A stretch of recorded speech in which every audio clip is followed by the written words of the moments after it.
Okay, hello everyone. So today we will be continuing on with this tutorial. So for the first part we did both for the in-depth and the small but detailed tiers. We did the bridle. So now we'll be continuing on with our in-depth tutorial tier members. We'll be continuing on drawing the rest of the portrait. So we will start out with the eyes, as I normally start out with the eyes. We will be using in our first initial layers. So like I did with the first in-depth tutorial portrait, I'll try and work section by section. This one, as the first one, also has a bridle, so it gives you nice sections to work in and around. So yeah, that's what we will be continuing on doing. Hopefully this won't take too long, but this will most likely be a two-part further series. I'll be using the same materials as I did in the first part of the tutorial, and also I recently purchased some Faber-Castell 9000 graphite pencils, so I will be also starting to implement them in this tutorial. And I quite enjoy them so far. So we will be starting out with our graphite powder on a brush, and we'll be just a light dusting over the whole of the portrait.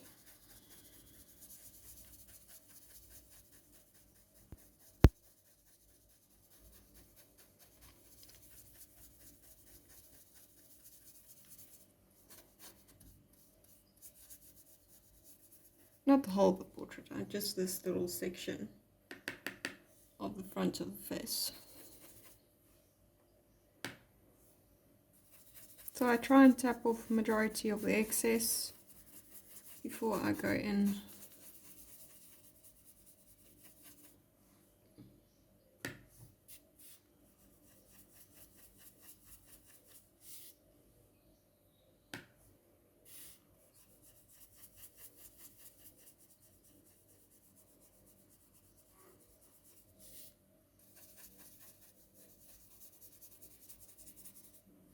Just a bit more down here at the bottom. Then I will be going in after this with the paper stump, one of my dirtier ones, so whichever ones that you have lying around that are a bit on the dirtier side. If you don't have a dirty one, you can just add some powder on it and tap off excess like we did with the brush. So I'm just going to clean up my edges quickly with a putty eraser.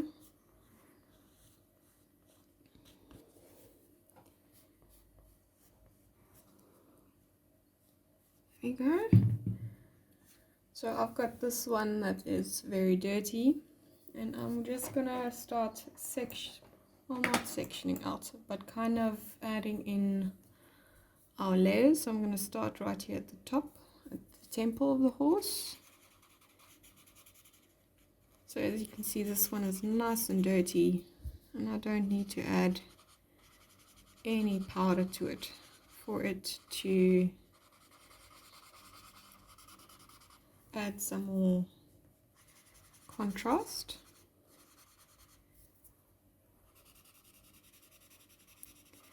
So I'm looking specifically at the shadows, the darker areas. I'll even go in slightly here around the eye, very slightly, not too much, as I'll mostly be focusing that on with pencils itself.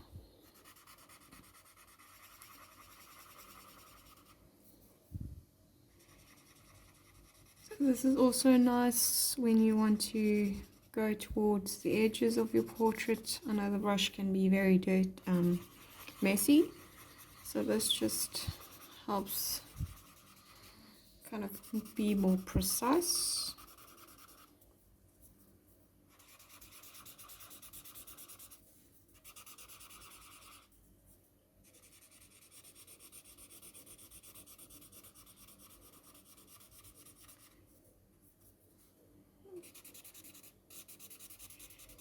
If you ever think you're running out of some powder on your stump, or it's not really giving you as much payoff as you like, you can always add some more powder.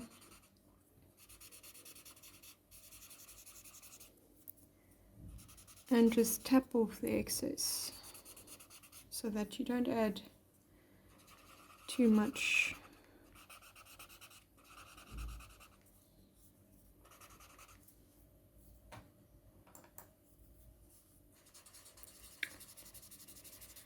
So this is just a very quick little method to get things started.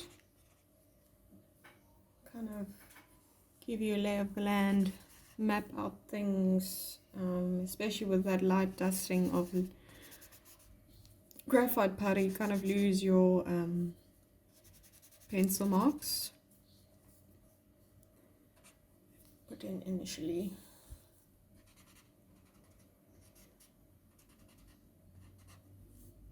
Okay. Here we go. I'm now going to take a 2H and we are going to start with the eye. I'm going to try and keep my pressure of the pencil quite soft.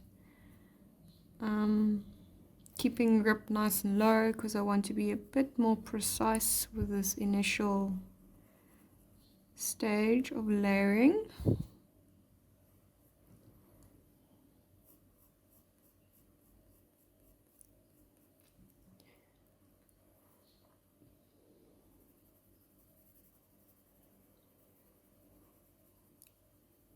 So if you can see in the horse's eye, there's quite a bit of detail in the reflection.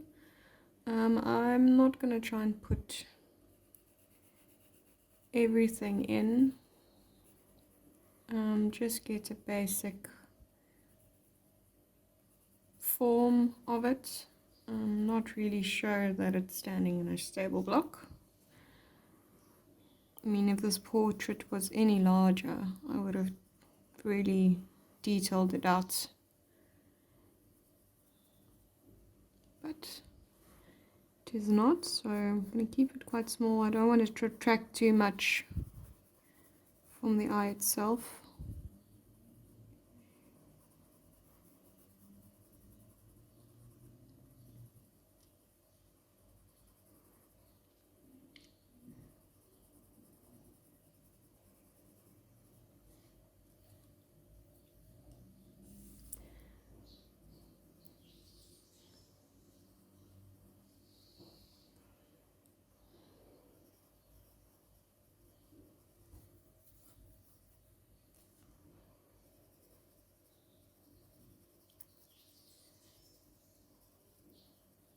Just softly mapping out everything, not going into detailed.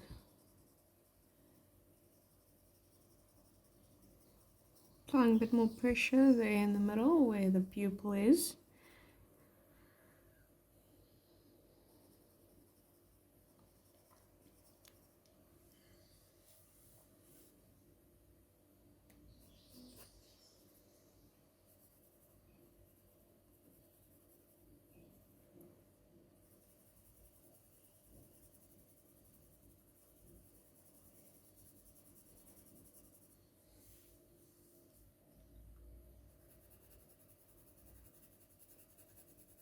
Soft circular motions, not really too worried yet about making penciled strokes in the direction of the fur. I mean, this is just our first initial little layer where we are just mapping out.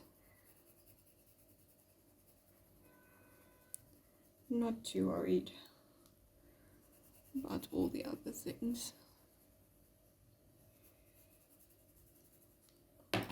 I'm going to take that first pepper stump that I used in the beginning, no extra powder on it, and just kind of blending in and around, blending in our marks.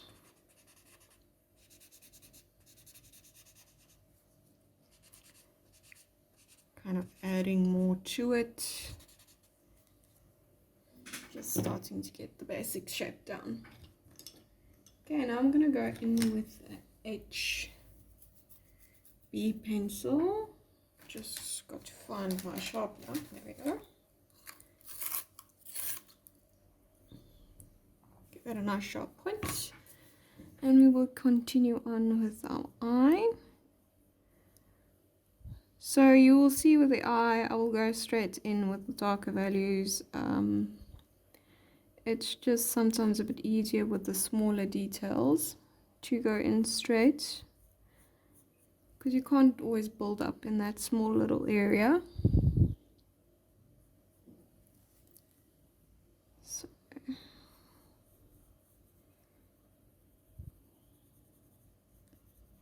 And the eye it needs the punch. You don't want to faff around with it too much.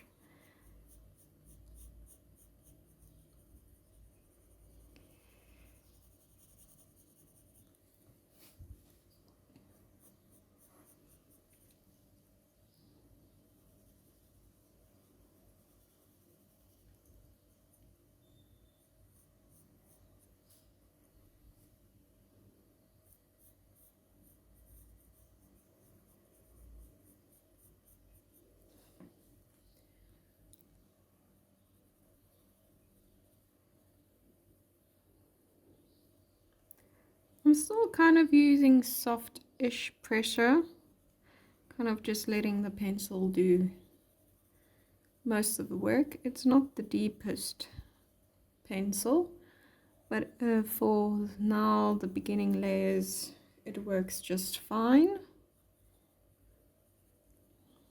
It will get the job done. So I'm gonna add a bit of shadows down here, and then we'll take a mono eraser or any eraser you have at hand, and just erase out our eyelashes, but that will most likely only in the end.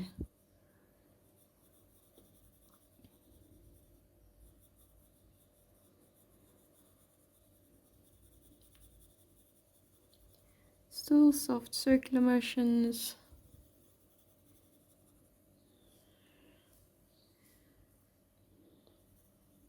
As you can see, I'm mapping out the forms in the reflection of the eye, but not really paying too much attention to it. Obviously this will be easier if you had colored pencils, because then you can actually put in different varying colors, but since we are working just in black and white, we have to work with all the tonal values.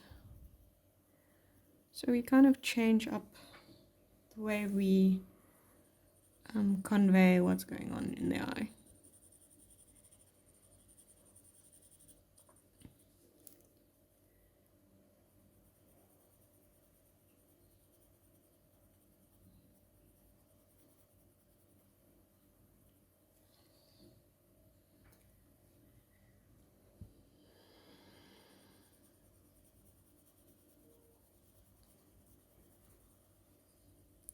And as I move away from the actual details in the eye, I will start applying soft pressure.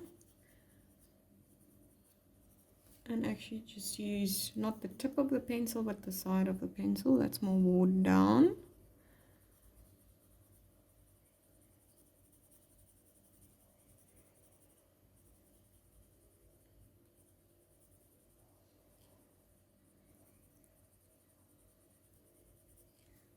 There we go.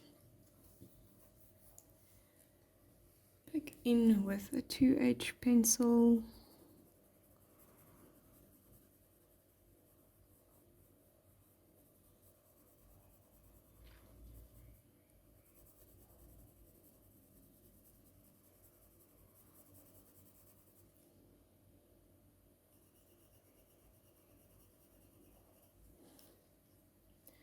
Kind of just using this to blend out the B pencil, the HB pencil that we just used.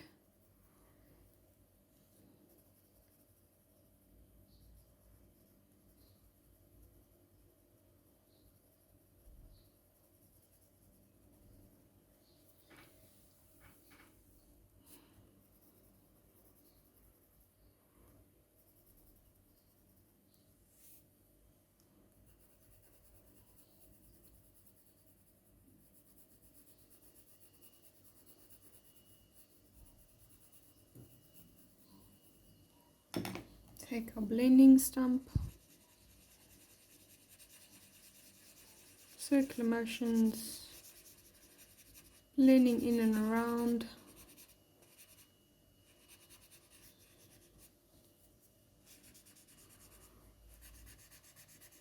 Using a bit more pressure where I want to apply more depth, get more payoff.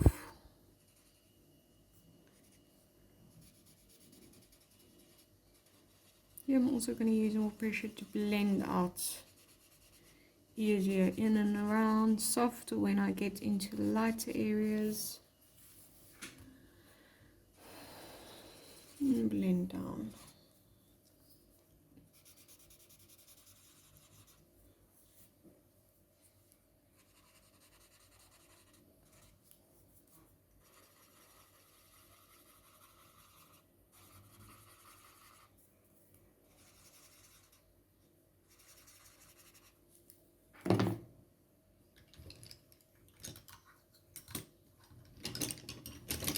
I am now going to take and find what I'm looking for.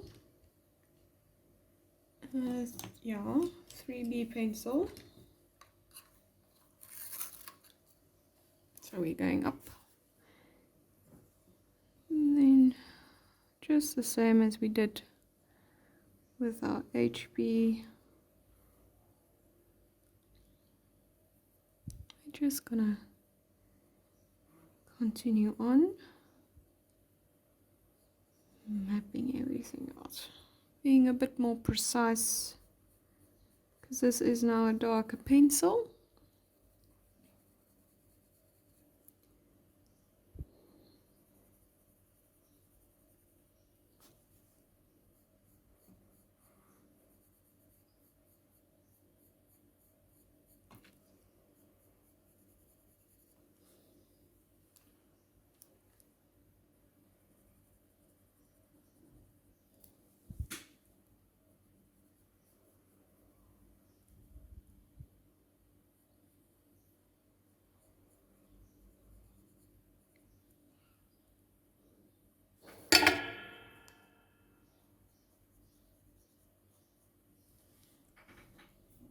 So it's such a small area.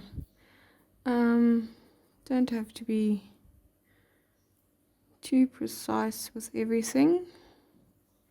You just want the basic form, everything.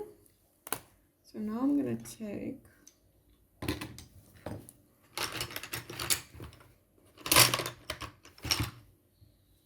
another stump. You can use the one you've been using. I'm going to want to use that is slightly smaller.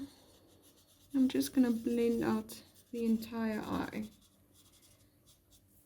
because then I will be going in with my mono eraser.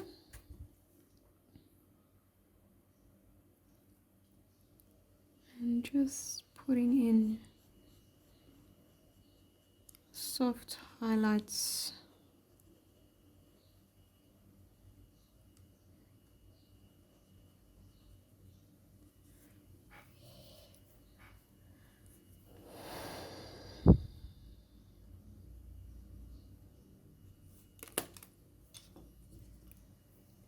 Take HB pencil.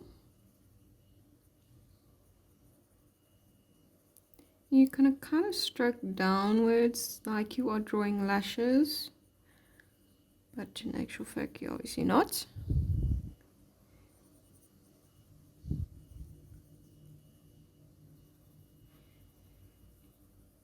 Very soft pressure, so barely touching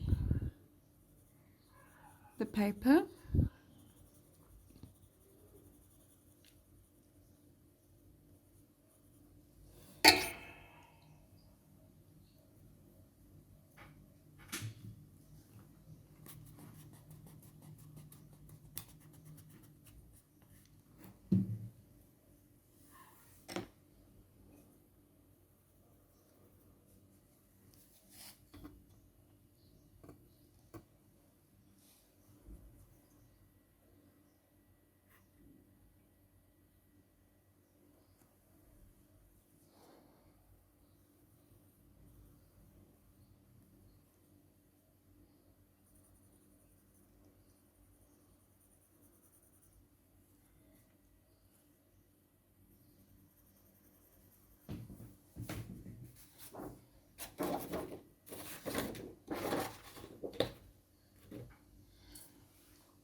So still just using my HB pencil, venturing out a bit more to the other side, adding in more little layers of shading in and around the eye itself.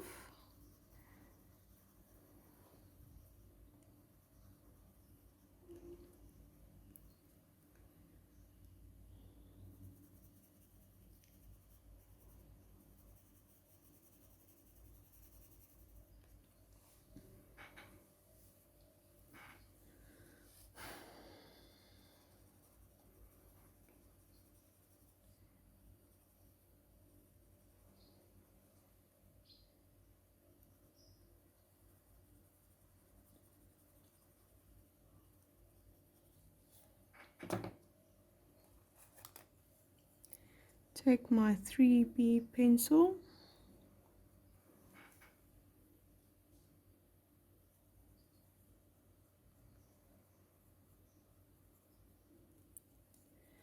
adding even more depth.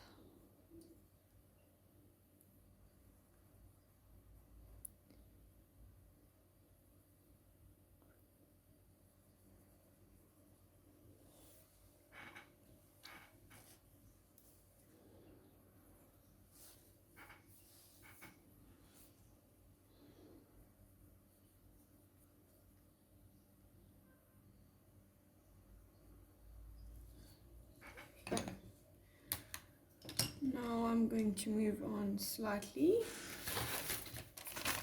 to the top parts of the eye. Get myself here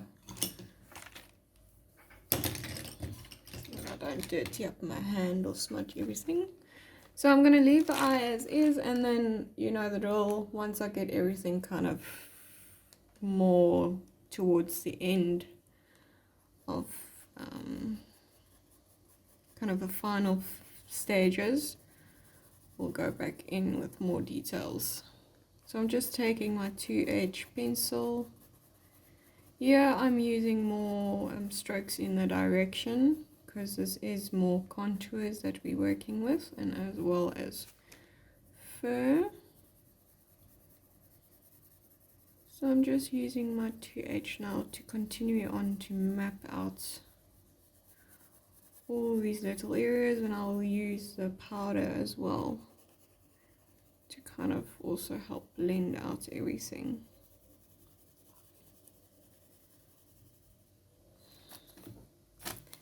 So just use any stump, doesn't particularly have to be a very dirty one, just one with some residues on so that you can blend out quickly. And I also blend around even where I didn't put in pencil, just so that there's no distinct pencil mark or pencil line from where I worked to where I still haven't. So still just paying attention to the darker areas.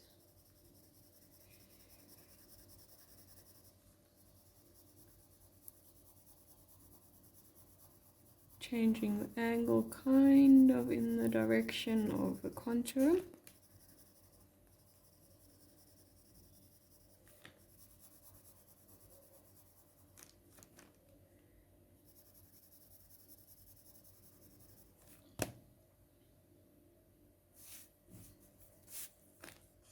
And just blend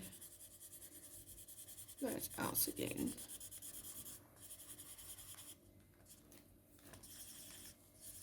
Just quick circular motions, don't have to put too much effort into it just yet. Now we're going down the side of the cheek. Still soft pressure.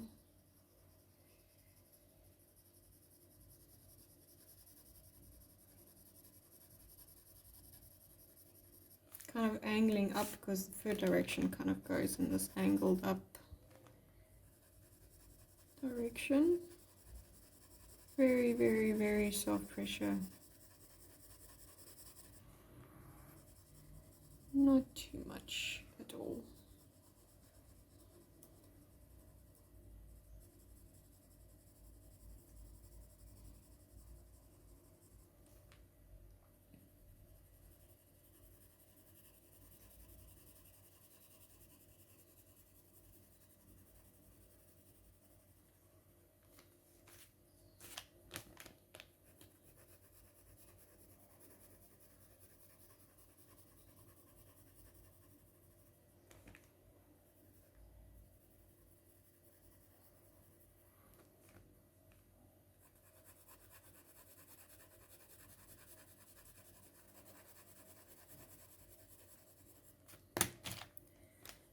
blend out from the top all the way down.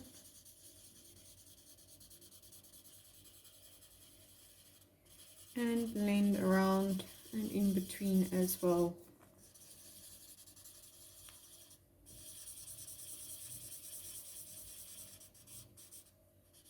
So you'll see here is a vein, and that's kind of what I'm using as my guide as to sectioning out this part of the face. So I've got this side, the middle side before the ridge of the nose, and then obviously that smallest side on the ridge.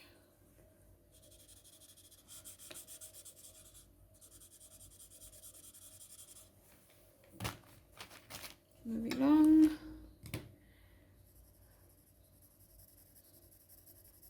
Still just using my 2H.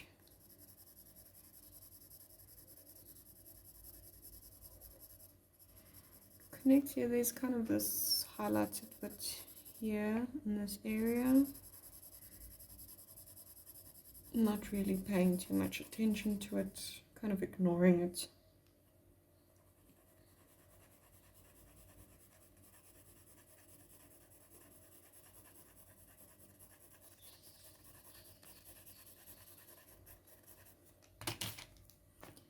And just blending out further.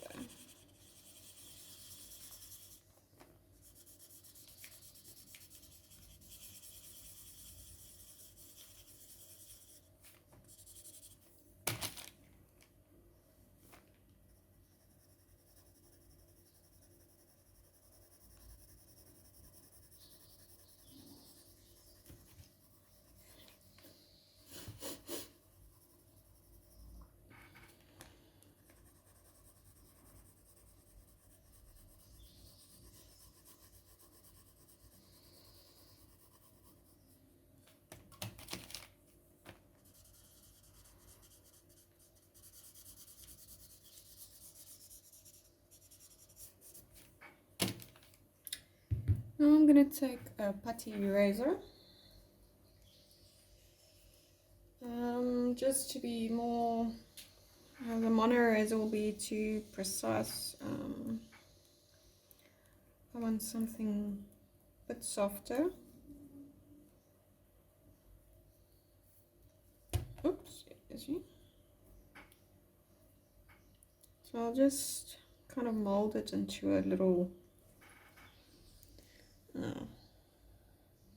stub point, round little thing, and then kind of just start from the top here, kind of press down and kind of, yeah, press and pull ever so softly.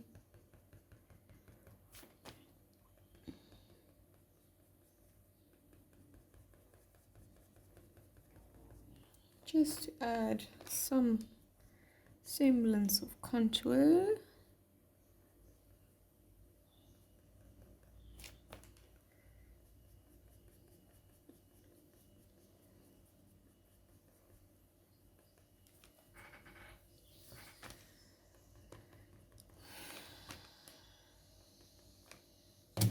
Then I'm just going to take my brush, nothing on it, kind of just go with everything in circular motions.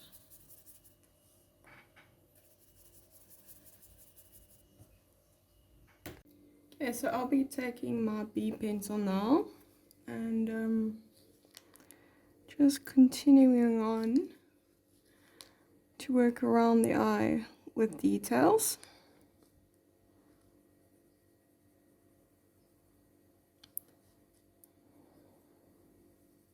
And building it up slowly.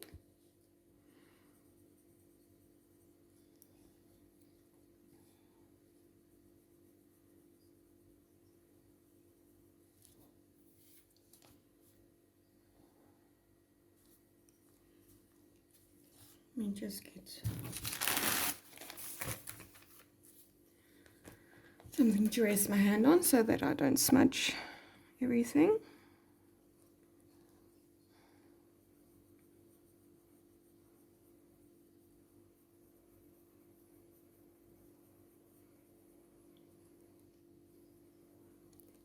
So I'm still using extremely soft pressure.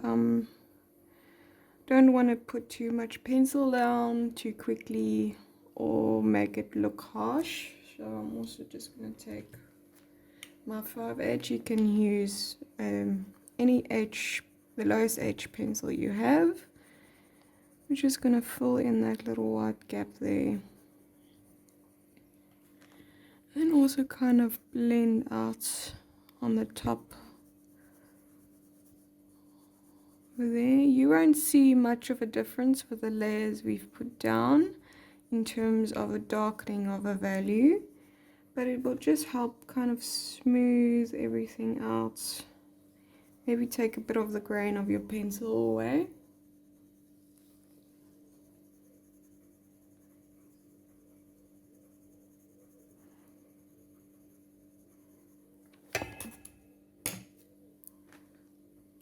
Going back with my B. Very soft pressure. Trying to keep it in circular motions.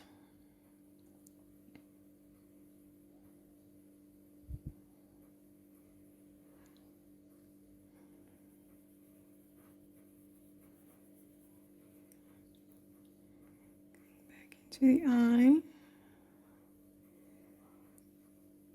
Slowly starting to deepen up certain areas.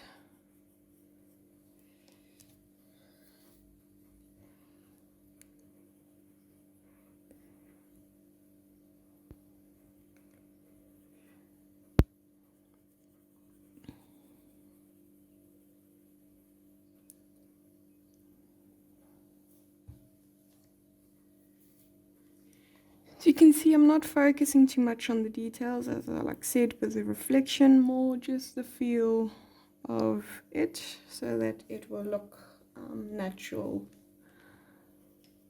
within the portrait itself.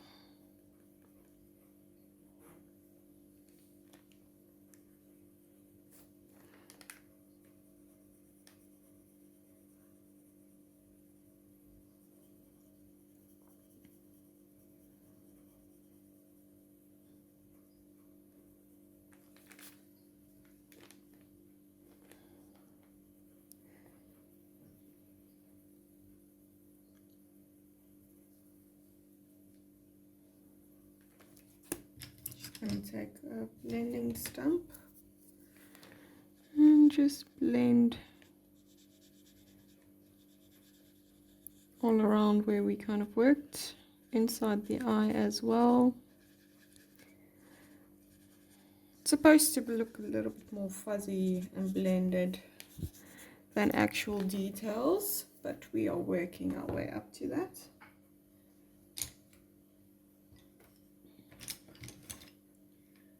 I'm going to take 4B now.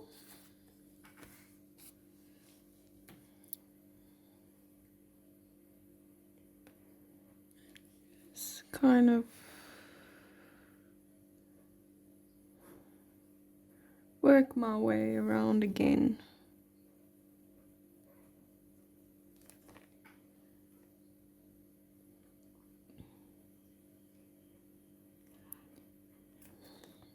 Being a little bit more precise here.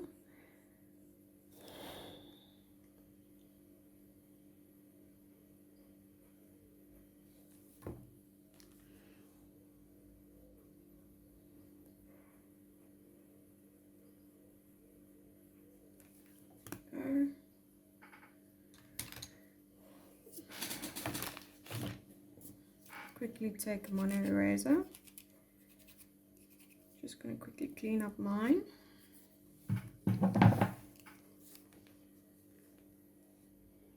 Just in between those little lines, there's a slight with a ridge, kind of like a teeny tiny white reflection there. Just accentuate that. Obviously there's the actual tear duct ridge as well. I'm going to erase that because I kind of lost lost it. But in the end, we will go in with a jelly roll just for those extra white punched. H pencil now, I'm just going to go underneath there where I erased. Just kind of work it in slightly.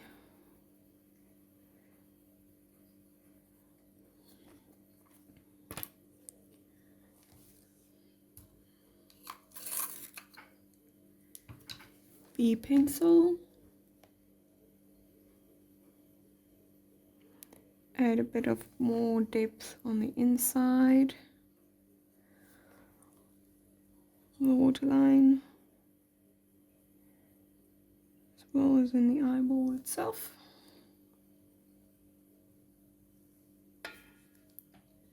There we go.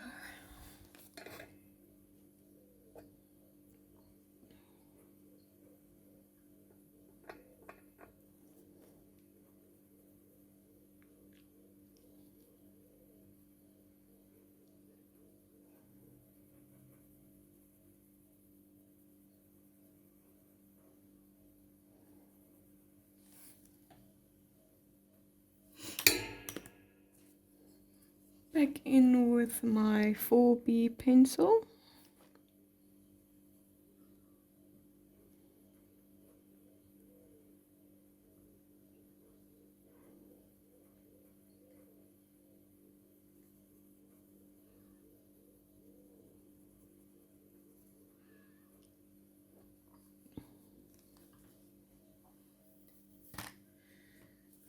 And just blend out inside the eye. Going back in with my mono eraser and clean it up a bit.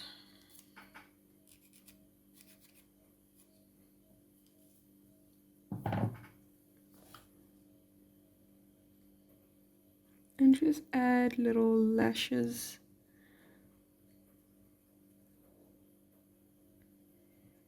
Just ever so slightly. Start adding maybe the idea of them. B pencil, and just we're gonna kind of go in between them, around them, just ever so slightly define them a bit.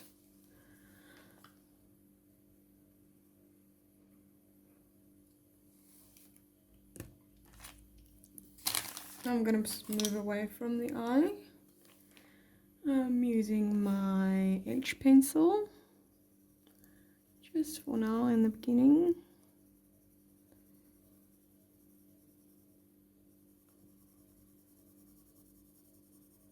Using a slight more pressure than you would normally, because this is now already on top of pencil with similar value.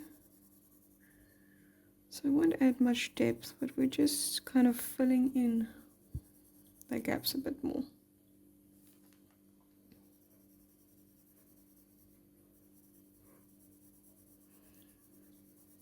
And also using it to kind of help us map out everything, so to speak.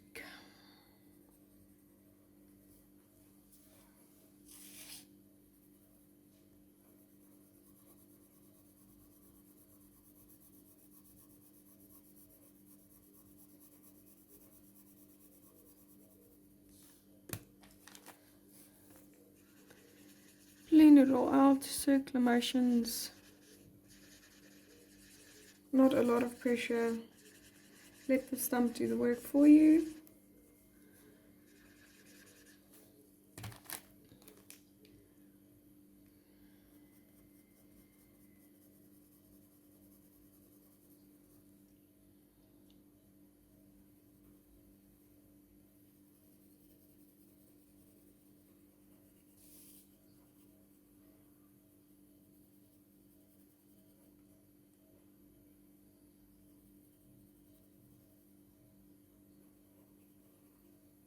Just taking extra care around the tuck, just to make sure. So you can see it sits flush to the skin, so there is a bit of not wrinkling, but shadows that will indicate that it's sitting flush. This is my B pencil now.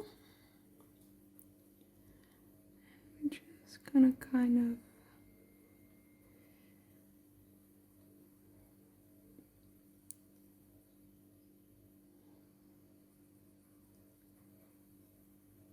just in certain areas add a darker little spot on the skin, just as a shadow. Moving along.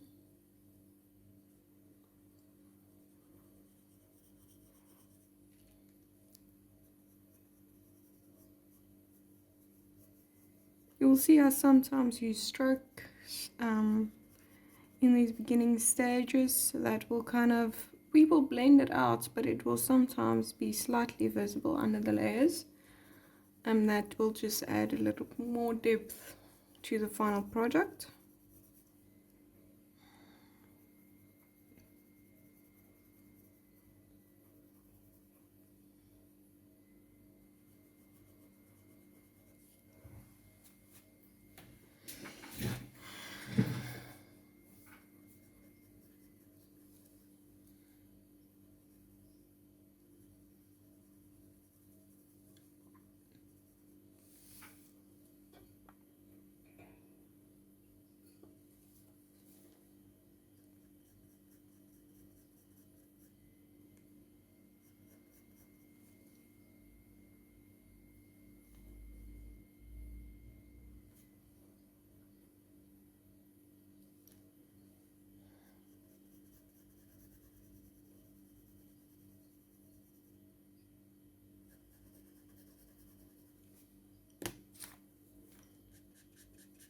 Just a blending stump, not really circular motions, but just kind of in a similar manner that you use your pencil to blend out. It's my H pencil.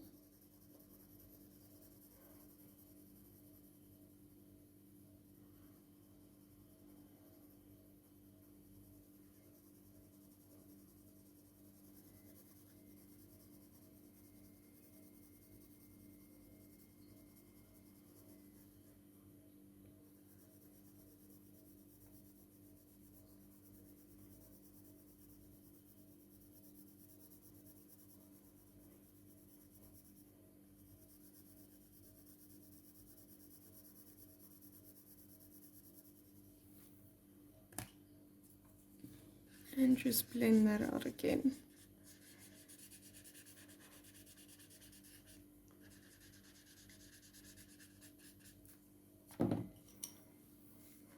Back in with my B pencil.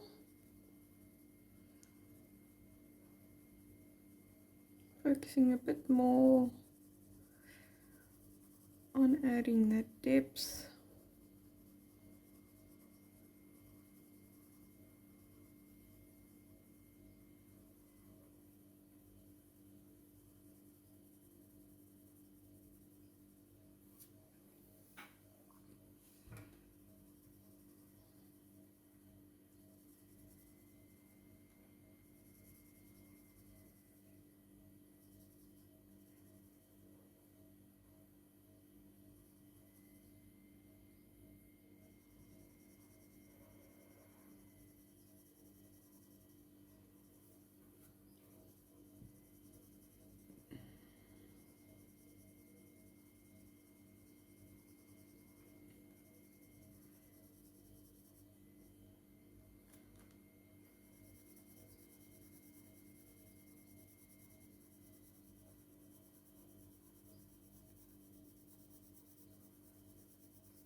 H pencil.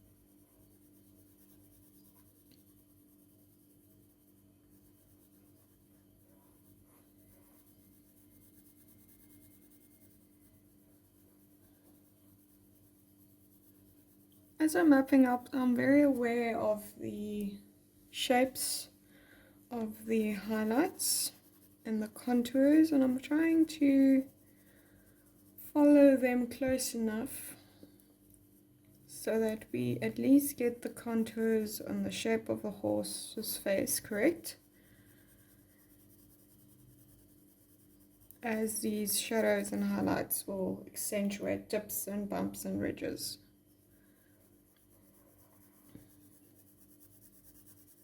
And obviously once we're adding fur details, the fur will also help with direction and all of that.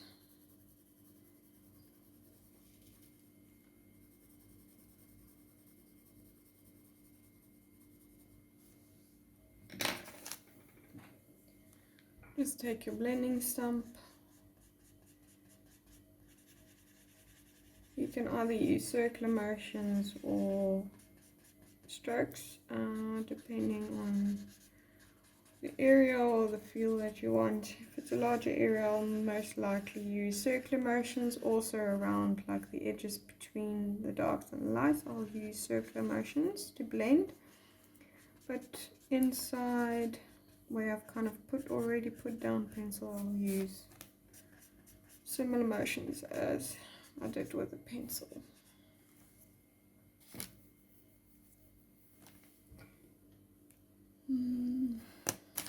For B pencil,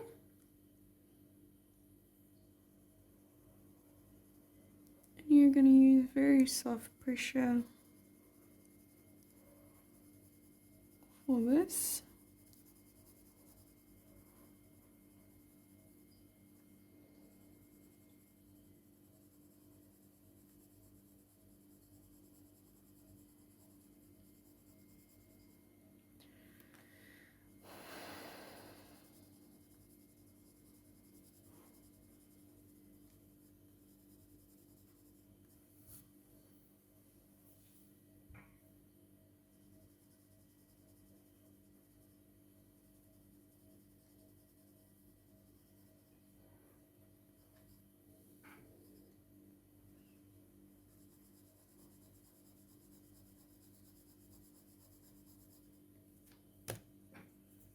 Blending stump.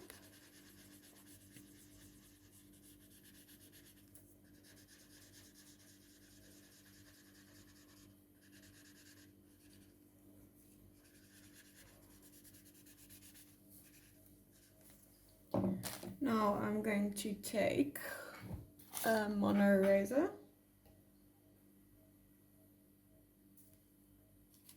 You can use your putty eraser or any eraser you have at hand.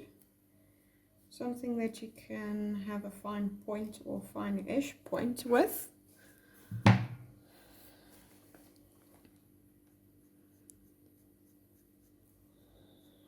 we're starting to just add little details with our eraser, focusing a bit more on areas with a bit of lighter tones, the more highlighted areas, but also going in ever so slightly in certain parts of the darker areas.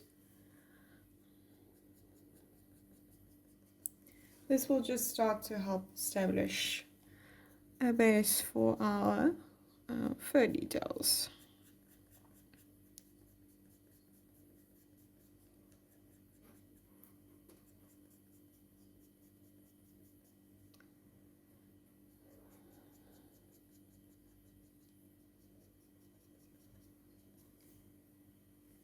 So I'm only going to go as far as I've worked.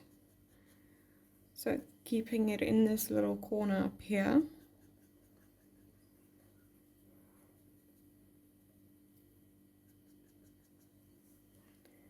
So maybe adding a little bit of detail back here as well, while we're at it. There we go. Now I'm going to take my brush no product on it, and just go over that ever so slightly. It will blend out the harshness of the eraser lines and kind of blend them back into the rest of the areas without actually taking it away too much.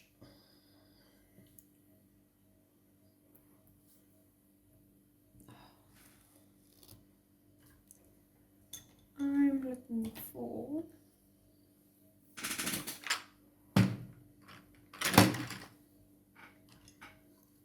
I'm going to take an F pencil, and we're just going to keep on doing what we've been doing, building up all our values.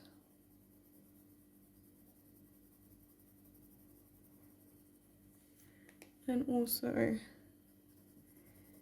getting our foundation correct to add all the little details.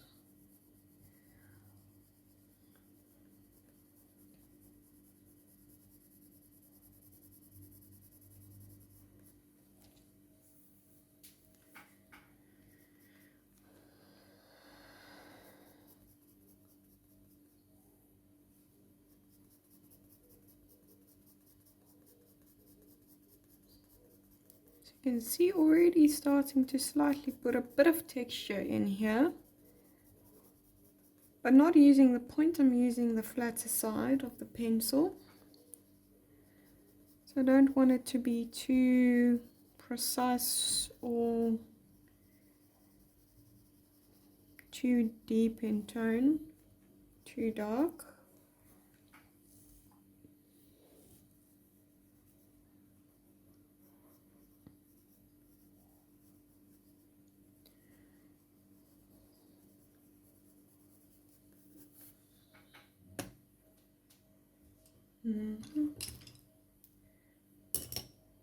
Take my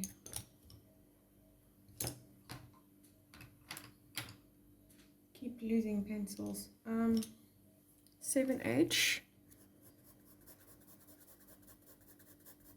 Similar to what I did with the F, keeping it a bit more textured with my strokes. Kind of just using it to blend in and around,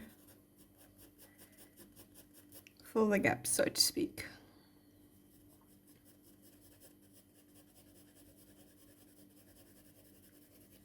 This just adds a little step of little finer little marks being made without actually adding any depth.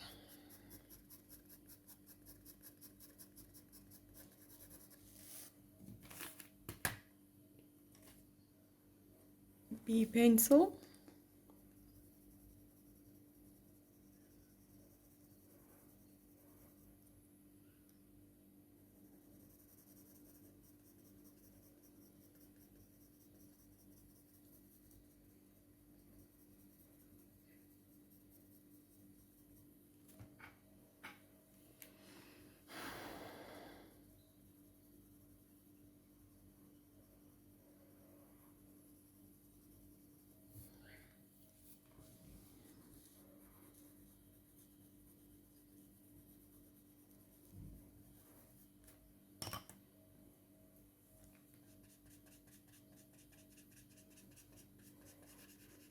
Just quickly blending all of this out and in.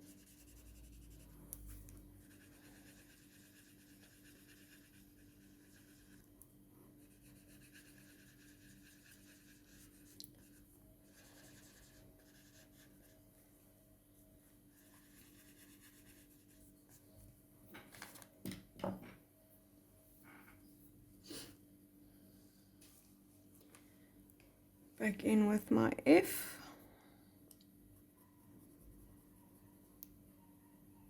Using a bit more the pointed side.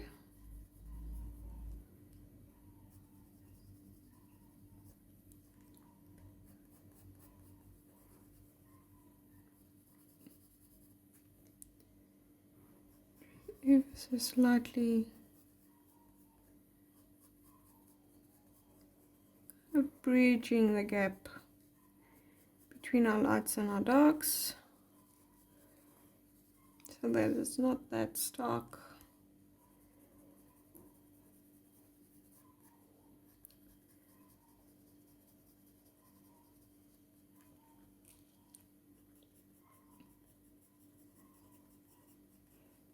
Just gradually building up.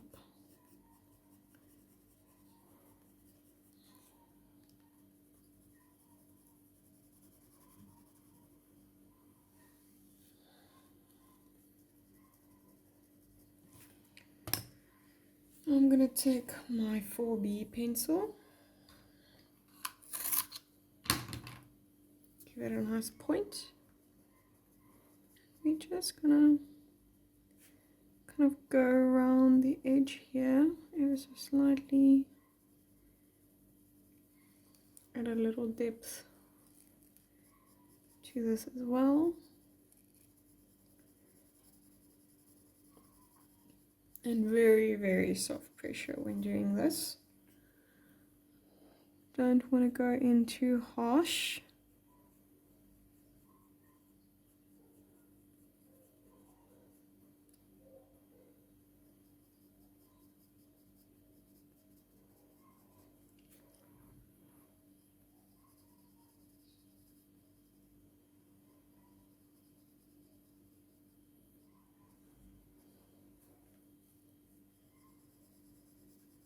Not really using it for texture so much, but just adding a little bit depth here and there, and then we'll go in with my mono eraser just now, and we'll add a bit of texture with that. Then obviously blend over it with a brush. We're not going to use a stump. I don't want to distribute or kind of interfere with it too much.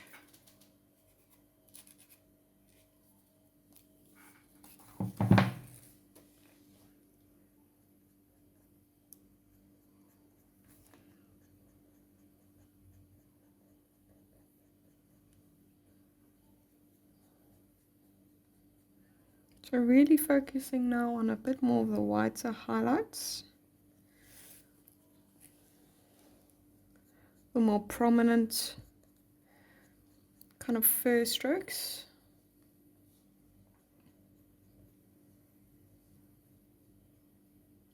You want to kind of pepper them in here and there, as well as in the final layers. That'd be very important for the realism aspect of it, the way certain hair catches the light, and that will also just bring a little more depth and dimension into the portrait. Even in the really darkest parts, you will have those ever so slightly whiter little hairs that peek through. Take my 7H, and we're just kind of going to blend them in this way. Kind of add a little bit more texture during this process as well. Take a brush, nothing on it, just ever so slightly add texture to it. So I'm going to move along now.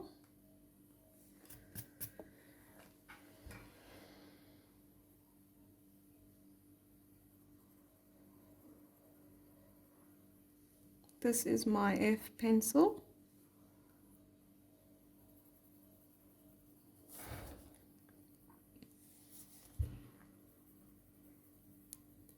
I haven't really touched this little mark here. I'm not really too interested in detailing out just now.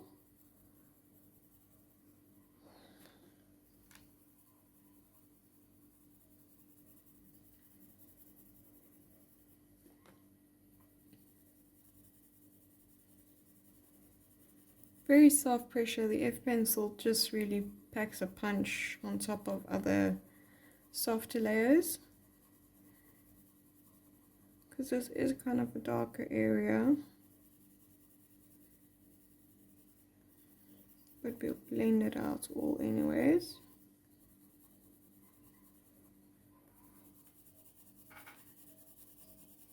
You can see, not being very precise with anything.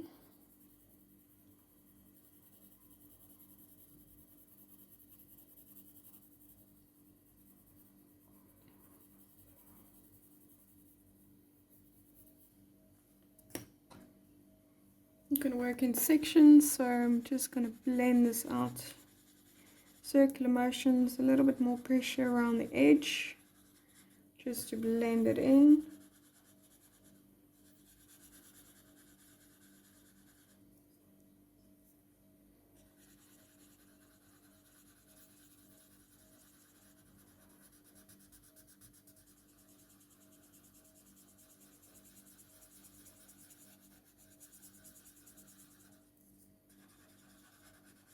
You can add a very small amount of powder if your stump is not blending it out as well as you'd like, but really tap off all the excess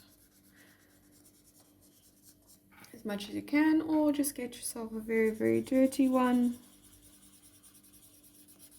By now you should probably have one,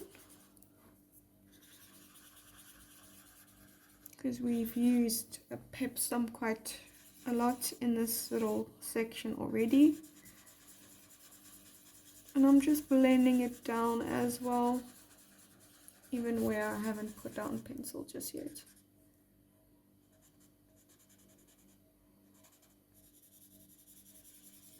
Obviously softer pressure as I go into the middle, as there's a nice little highlight right here.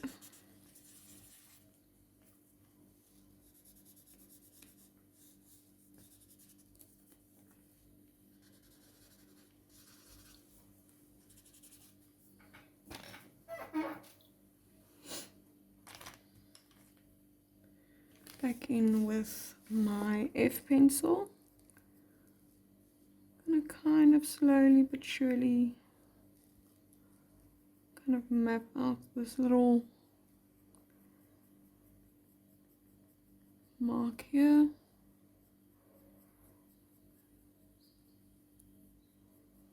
Just give it a little bit more form to work off of, and just set it kind of parameters a bit more.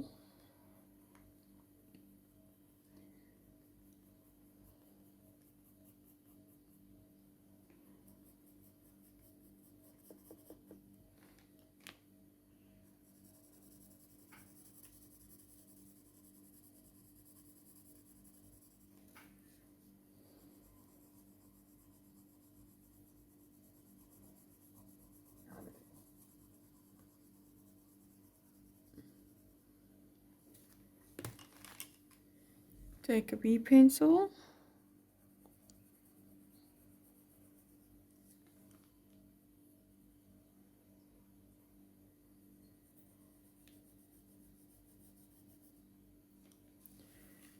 kind of connect it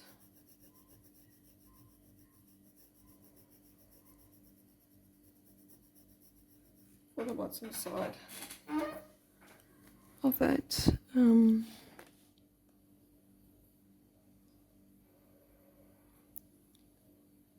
brow band.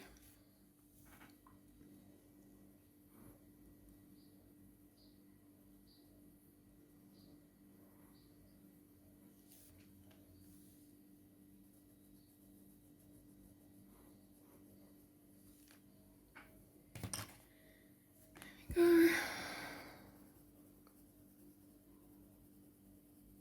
Back in with my F pencil.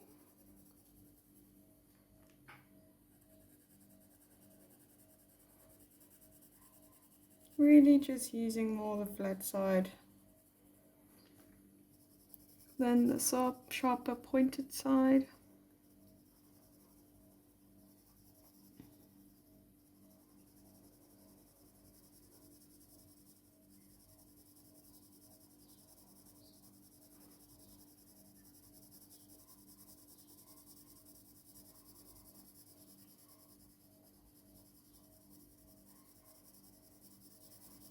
So it kind of tapers around like this, and then there's the highlight there. So we're just keeping that in mind whilst we're shading everything.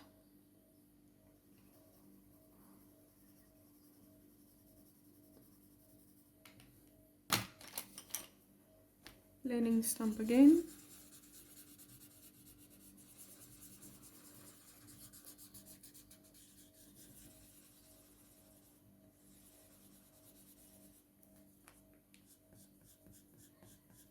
Just kind of going over here as well, filling the edges.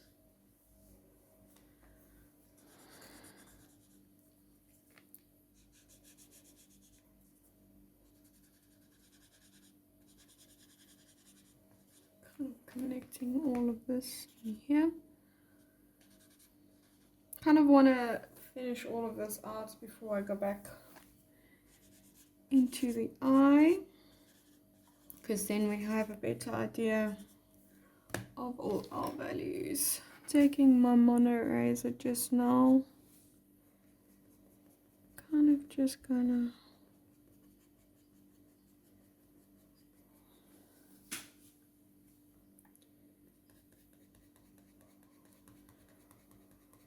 just add a little bit more dimension back in. It's not that flat.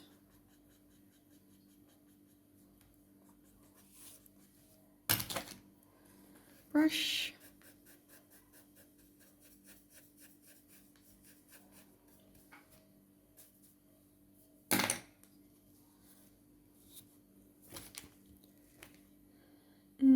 F pencil.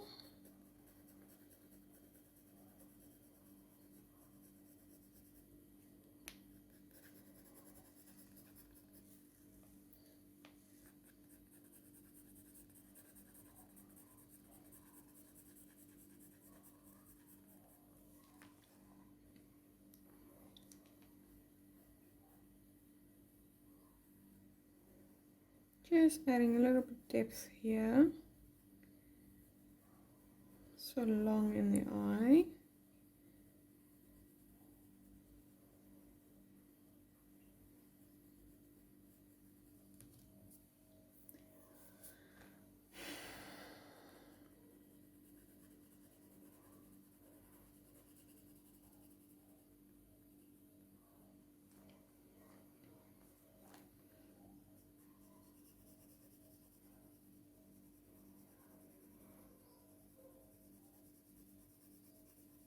Very soft pressure.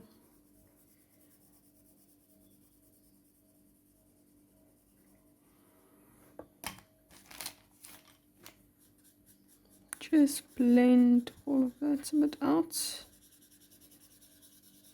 and down that ridge as well.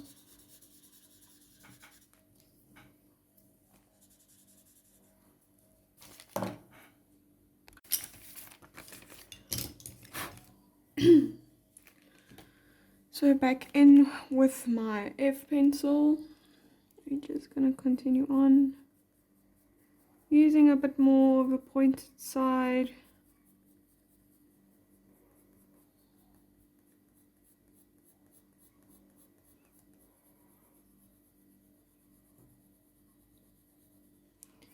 Just going to slowly start adding a bit of detail.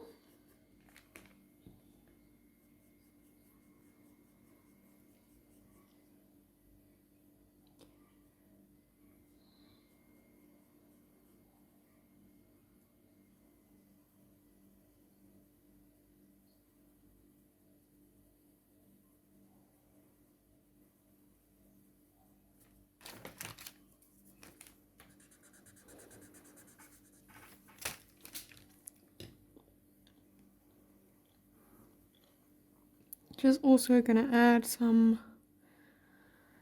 shading in and around the eye, just so that it doesn't look as odd as it's doing now, and that we can kind of shade everything together. But I'm not going to blend out just too much, just yet.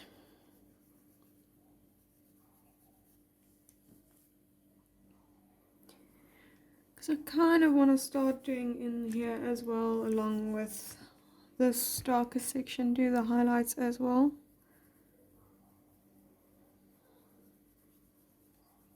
So here I'm using extremely soft pressure, pencils barely touching.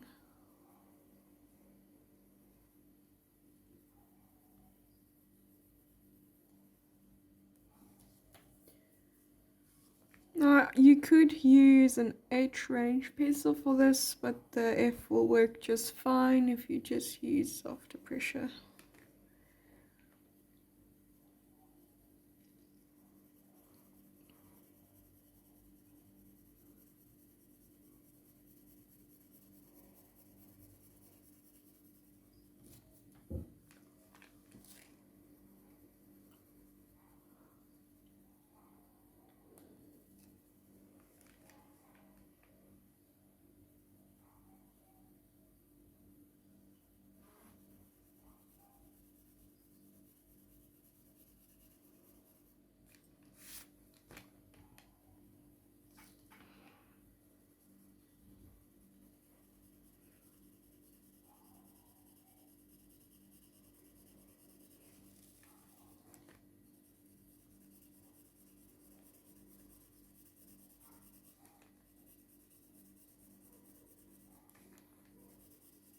Using kind of like oval shaped motions for this.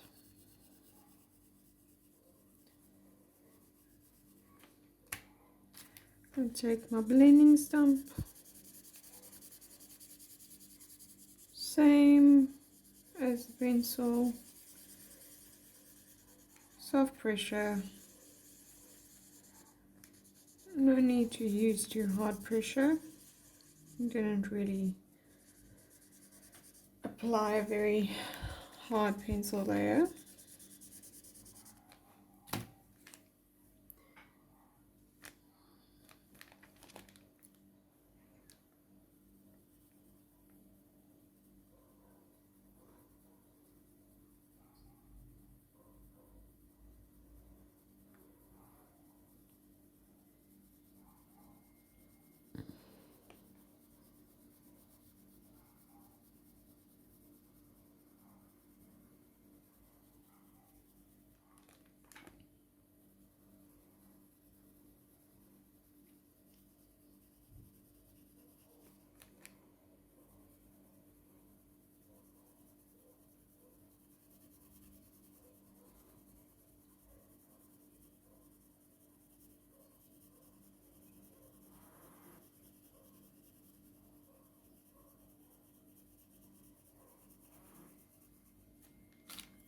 Just blend out that ridge and blend into this highlighted bit as well, just to get rid of the pencil marks on the end, and also just to kind of, because it swoops up into the blended bit, just so that we start creating that form as well.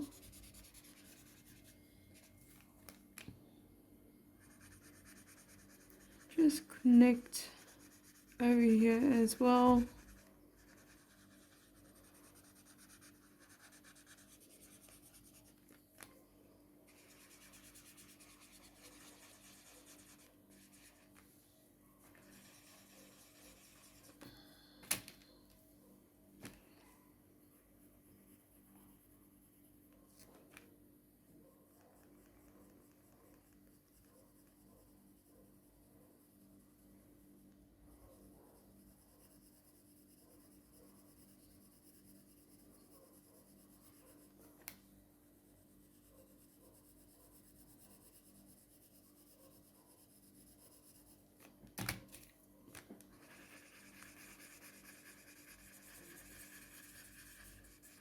We'll be blending out a bit more in this highlighted section. That's just because it's supposed to be, it's not that contrasted.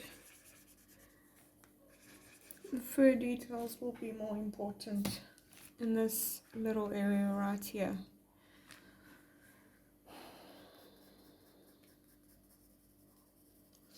still just using my F pencil to build up all the little values and little ridges, adding a bit details, so that once we go in with a B range pencil, we won't have to go in too much with it, and we can actually use soft pressure.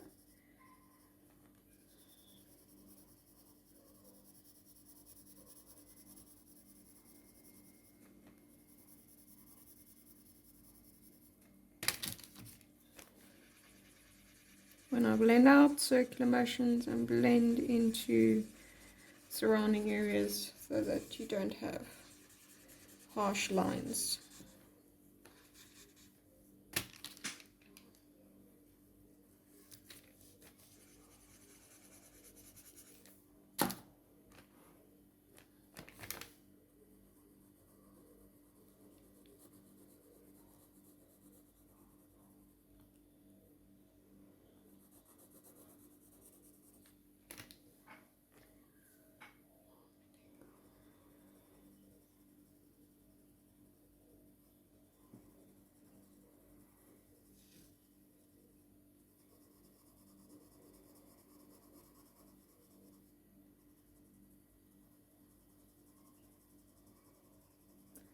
Slightly bit more pressure there. Use a bit more pressure to blend that out into the surrounding areas.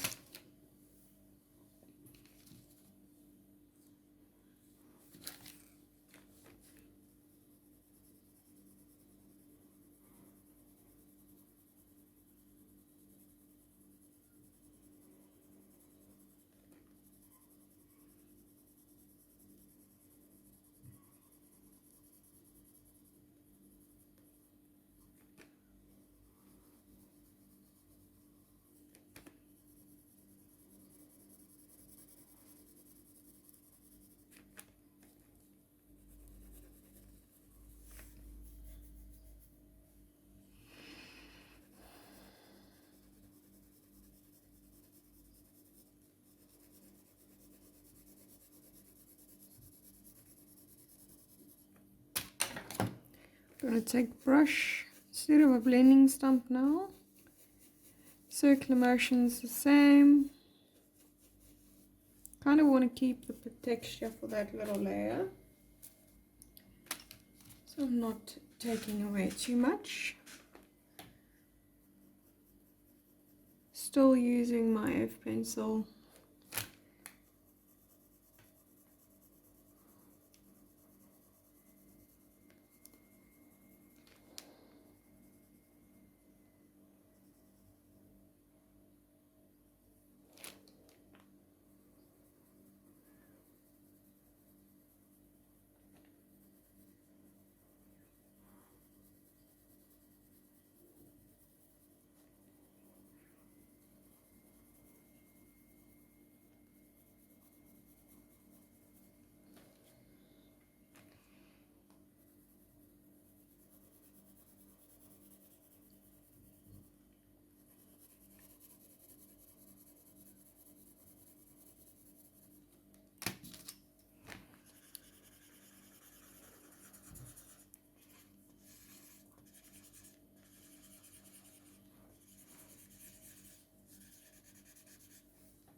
Right, I'm going to take my HB pencil now.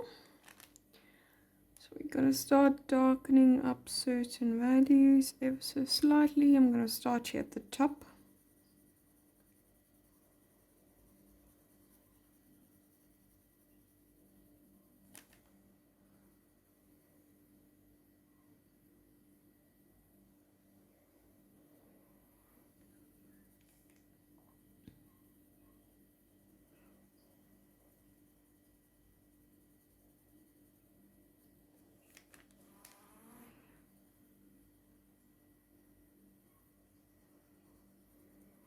So it's quite dark here against the cheek strap. So that indicates to me it's sitting quite flush, tighter to the skin.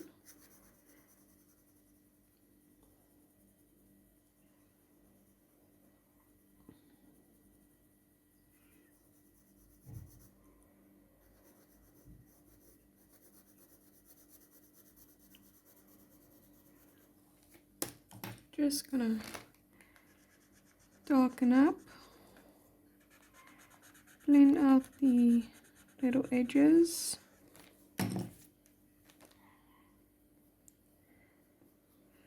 Add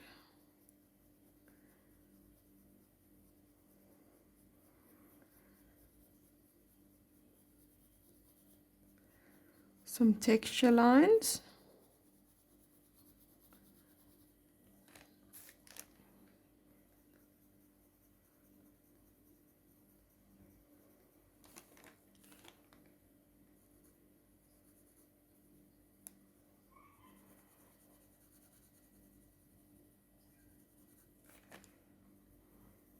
And as I go along around these areas, I will sometimes go into the tack itself just to make sure that it blends in with what we're now putting around it.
Just gonna blend out all of it. I'm not gonna go in kind of this area, more around the edge, because I want to keep the texture lines a bit more.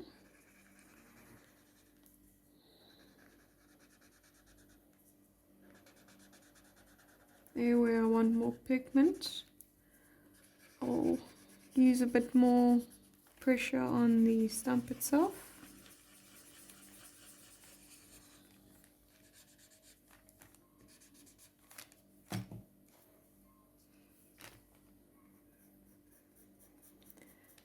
Still going with my HB pencil.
Just letting the pencil do most of the work for me in terms of the lines and the textures and everything.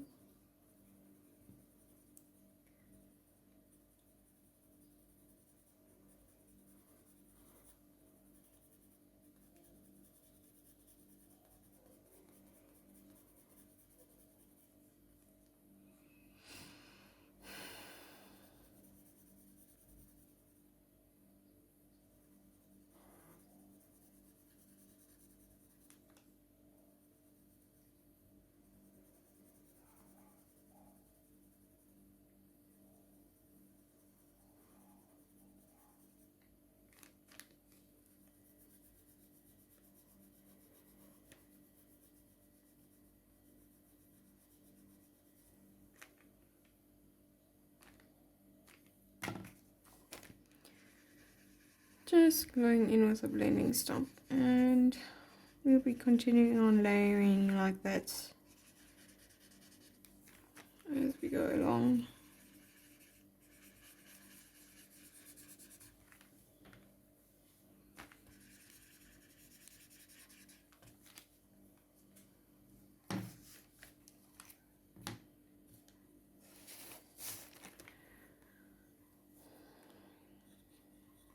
HB pencil.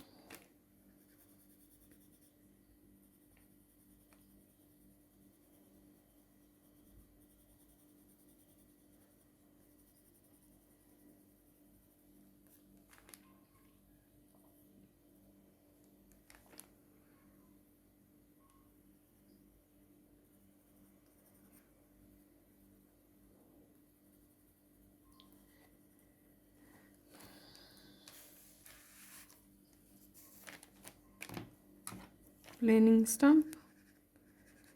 Just gonna kind of mute out these highlights around the eye just a bit more. There we go.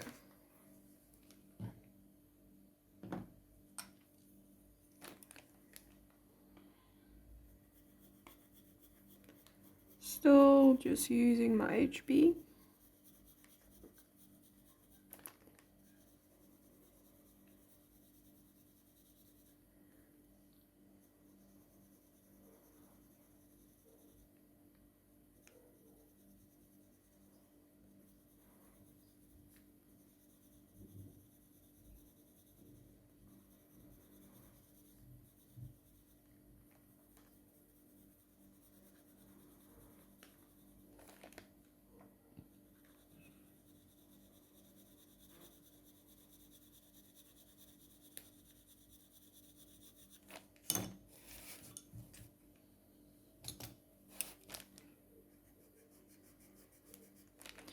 Just going to clean up the top part of the noseband cavesson. This is my F pencil.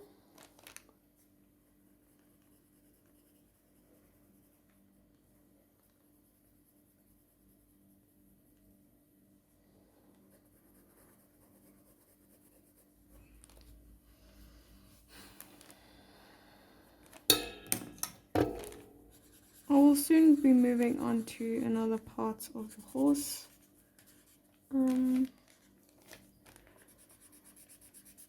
You by now should know how I like to work if you've watched previous tutorials of mine.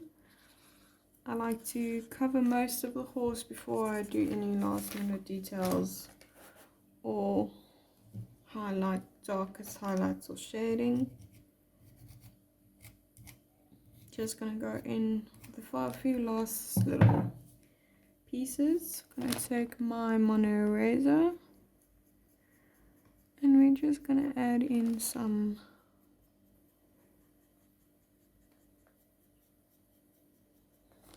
textures with highlights.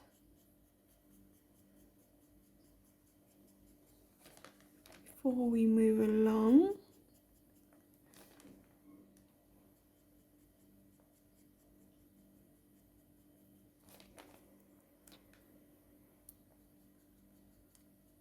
it's also just a way for me to keep interest.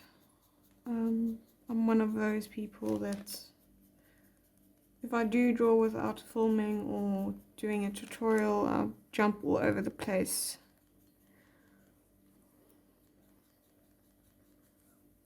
But as I've said before, just for your sake, I'll try and keep it section by section without having to jump around too much.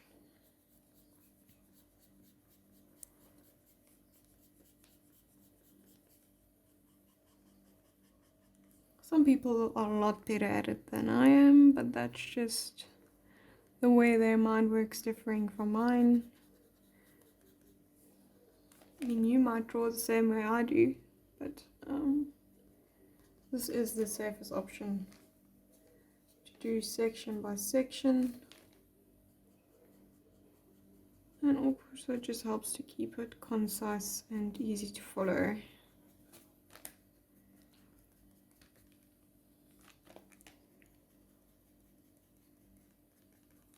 I'm just going to take a brush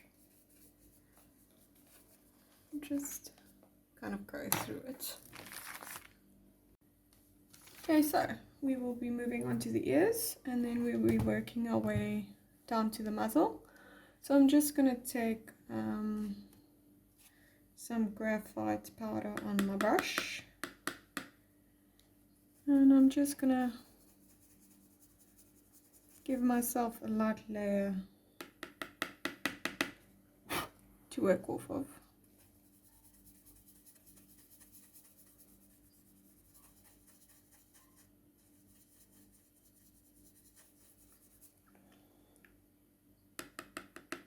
And then, like we did with the face, go in with a blending stump and powder as well, just to start establishing those beginning contours and shapes and values.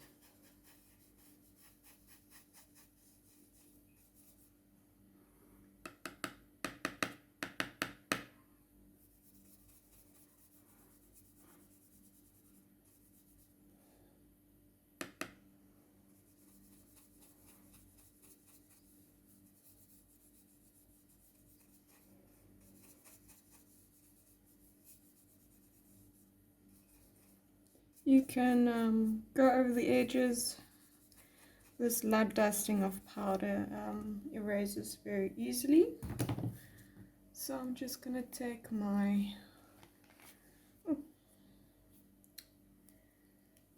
putty eraser.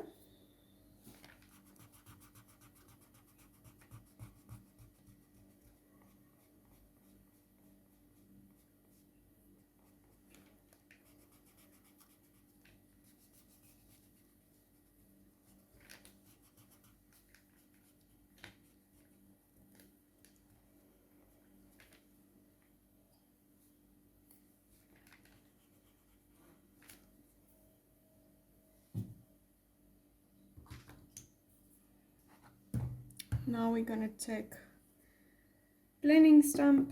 I'm going to take a dirty one, and we are going to start. I'm going to start at the tip of our left ear and work our way down.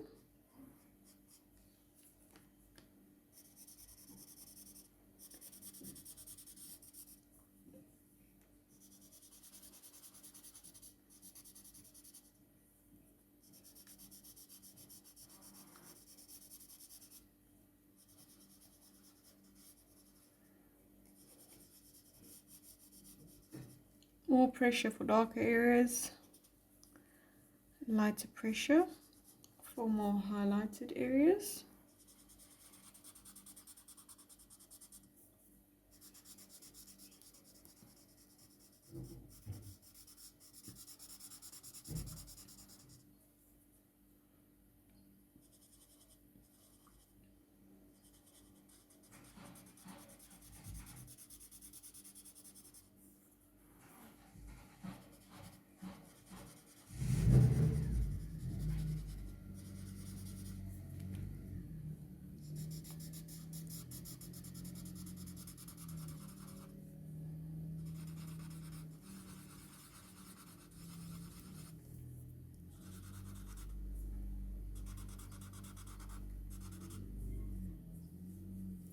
Be leaving the little part of the forelock and the plait alone for just now.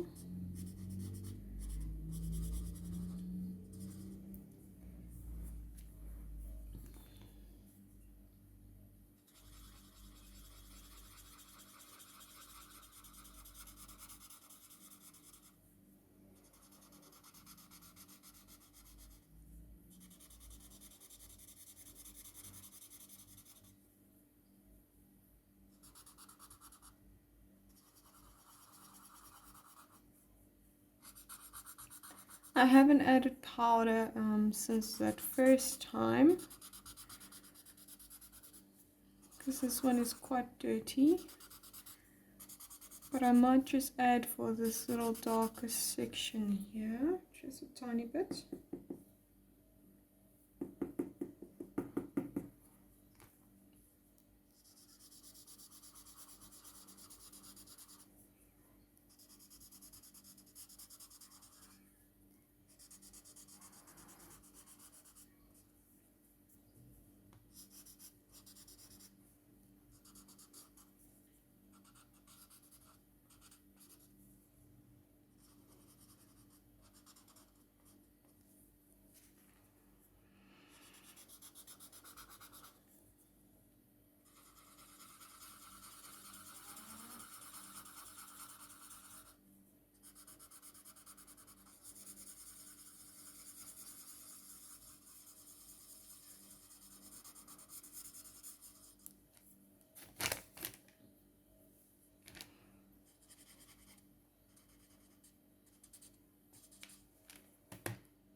Just gonna take my brush,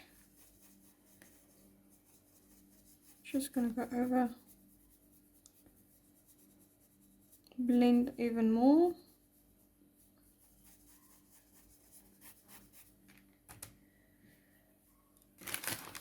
And I'm gonna once again clean up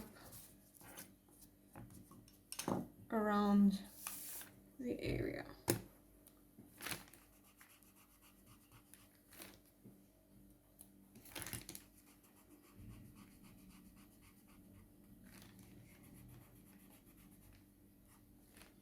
There.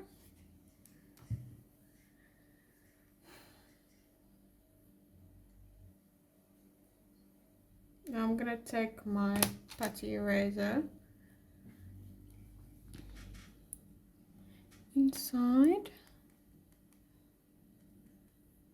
just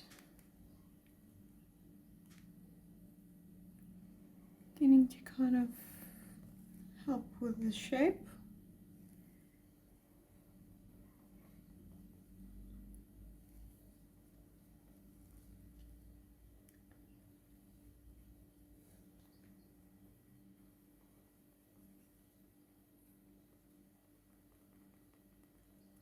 And I'm kind of stamping out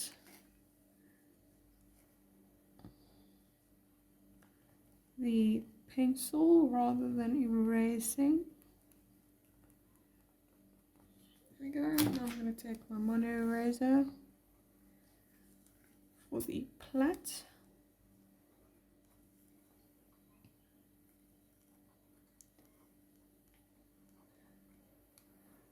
Not really where the highlights will be, I just want to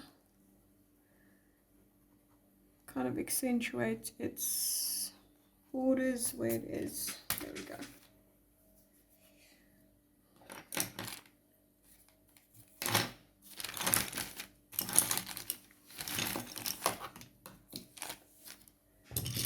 I'm going to take my edge pencil, just clean up this white bit as well before I move on. There we go. Taking my edge pencil, now I'm going to work our way around.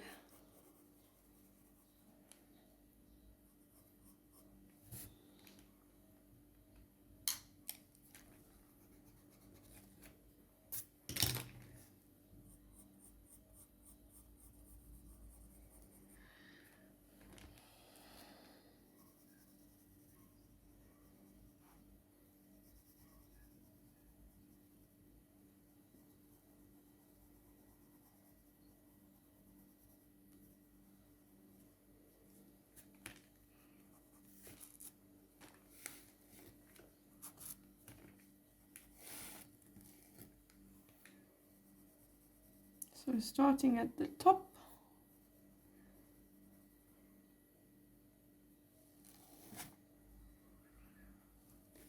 we are going to work our way down.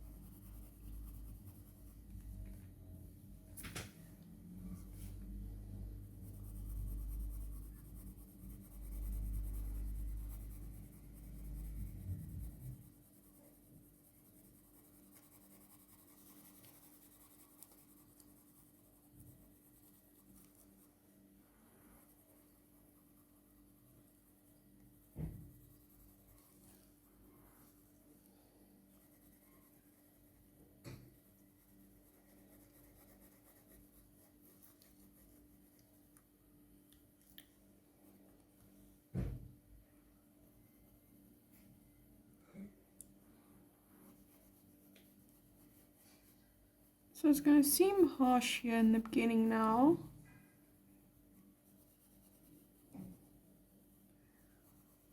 But it will all blend out to the surrounds once we add more pencil.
Now I'm going to take my blending stump and we're just going to go over all of that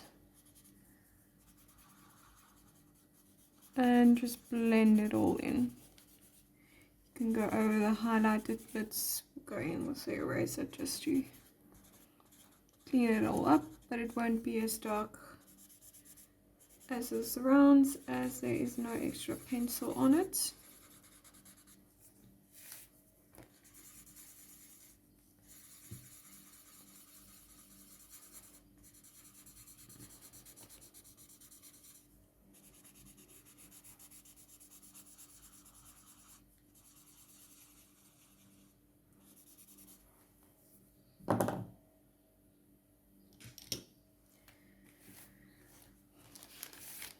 Just going to take quickly my mono eraser and add in certain little highlights. Not so much in the ears itself, bit more around them.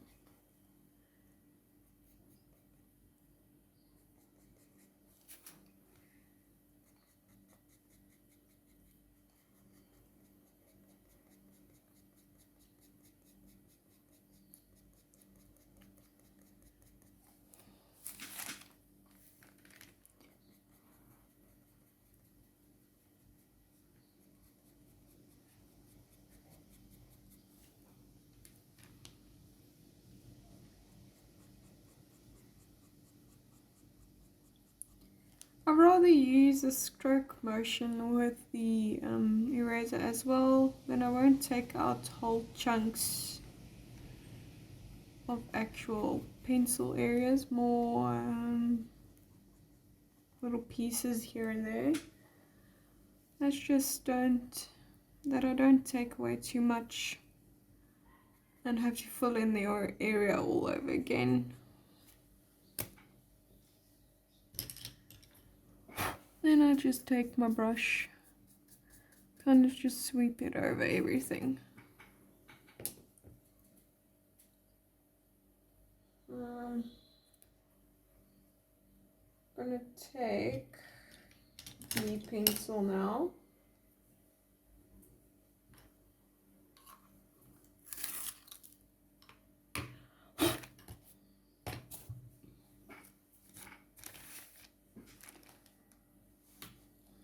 And we are going to work our way down again.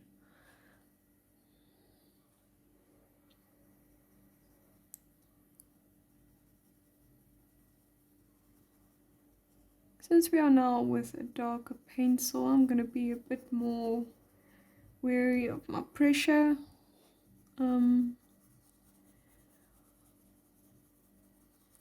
want to add too much or so that it looks odd or that it doesn't blend out seamlessly.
Starting to add a few little texture lines here and there, but not too much,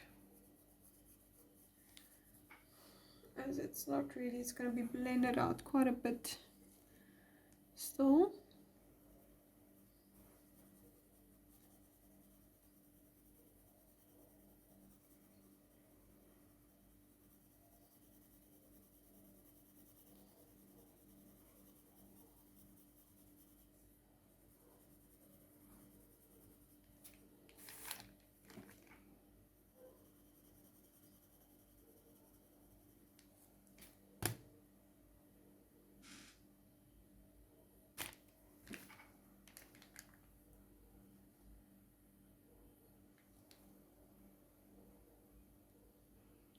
Just defining a bit more of the little gems in the brow band. Taking an H pencil, just defining the edge ever so slightly.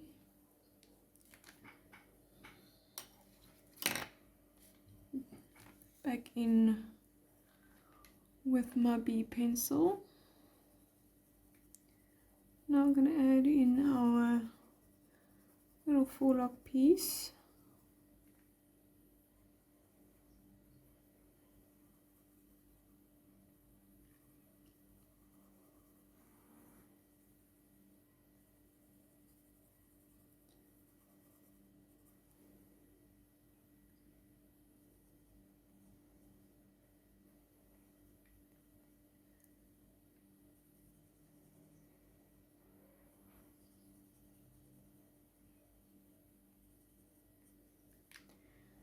As you can see, I'm going in a little bit differently because it's a black mane. Not much necessary for me to do the whole layering process. So I'm just focusing on the darker areas, that which creates our little plait.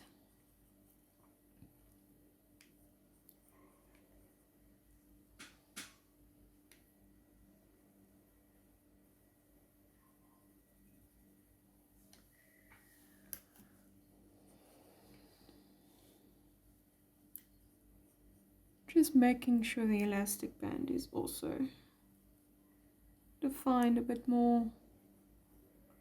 There we go. So I'm going to leave it like that for now and then just continue on.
Blending stump.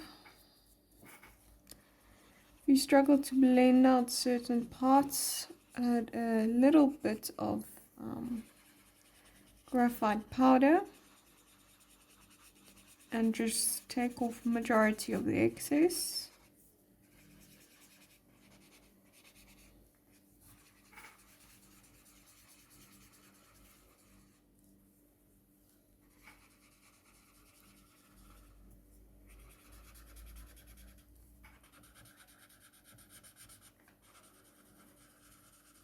So I'm just going to add a little bit. Really tap off the excess.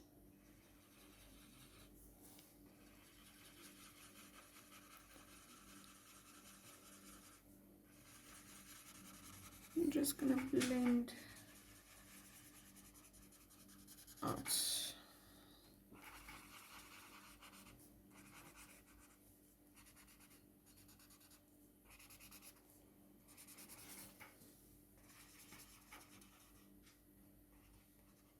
Just blend a little bit in the platter as well.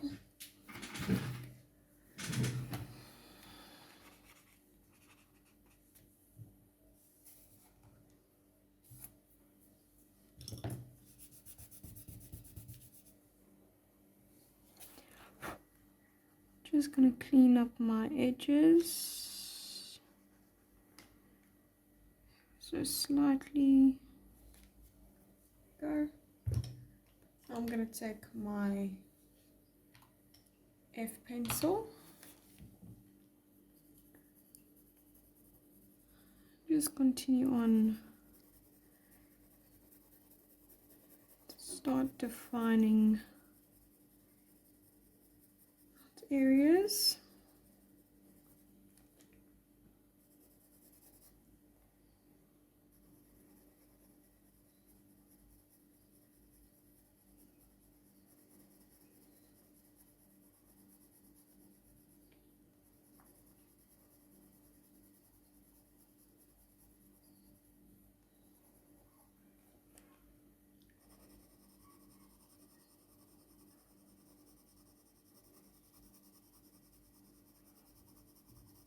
Also slowly but surely starting to fill in the gaps.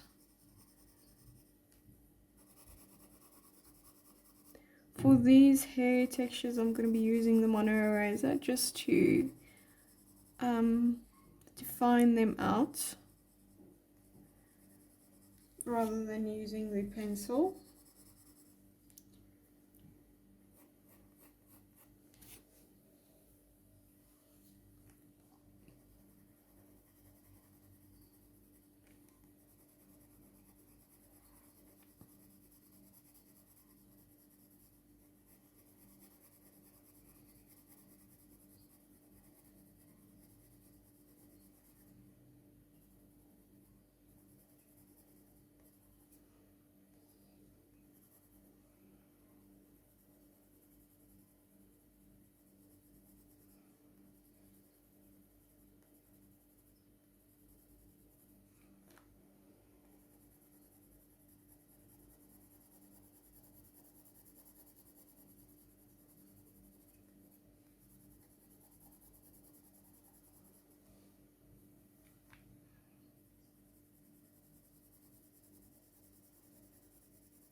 Take your blending stump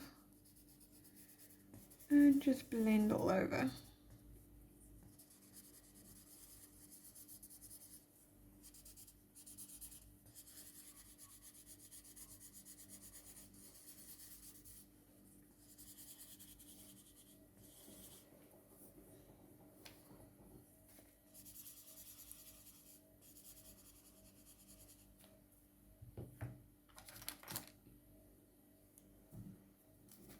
Now I'm going to take my Mono Eraser and we're going to start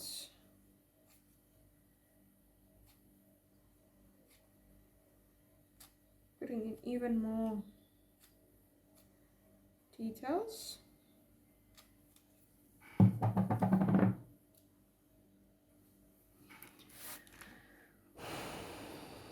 So we'll probably be cleaning it up a little bit more often, just so that it remains, can erase properly without me having to put on too much pressure.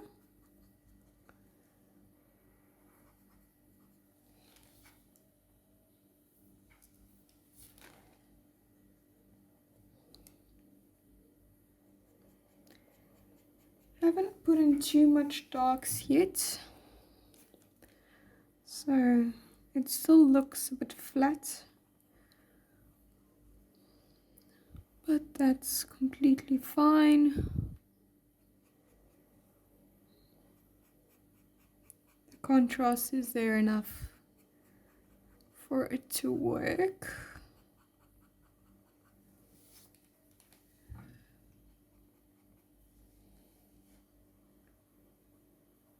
And just further defining our little plait as well, just so that it doesn't get lost.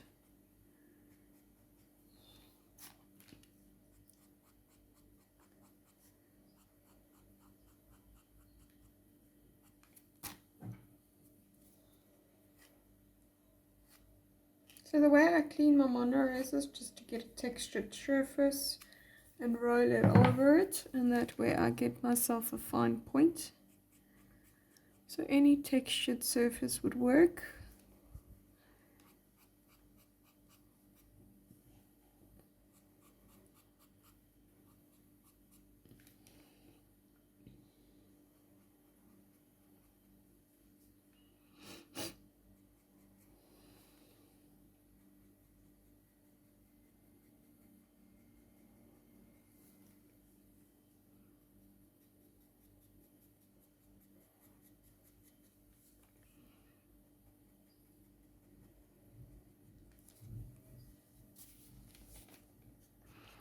Also, just keep in mind that the direction I'm erasing is in the direction of the fur, as well as the contours.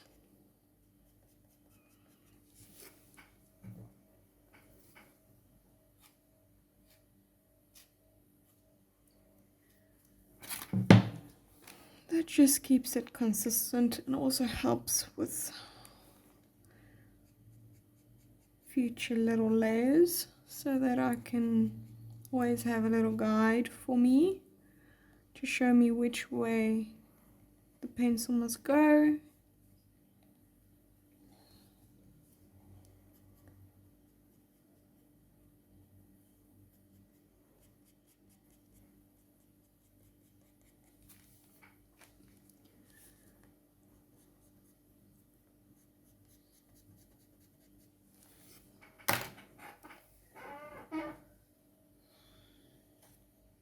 Take my HB pencil.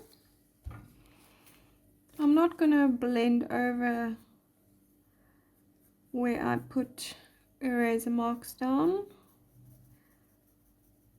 I'm going to rather go in and texture it out even more with another pencil to add details.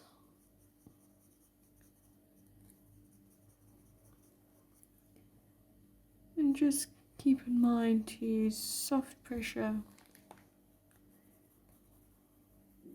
as we are still building up those initial layers.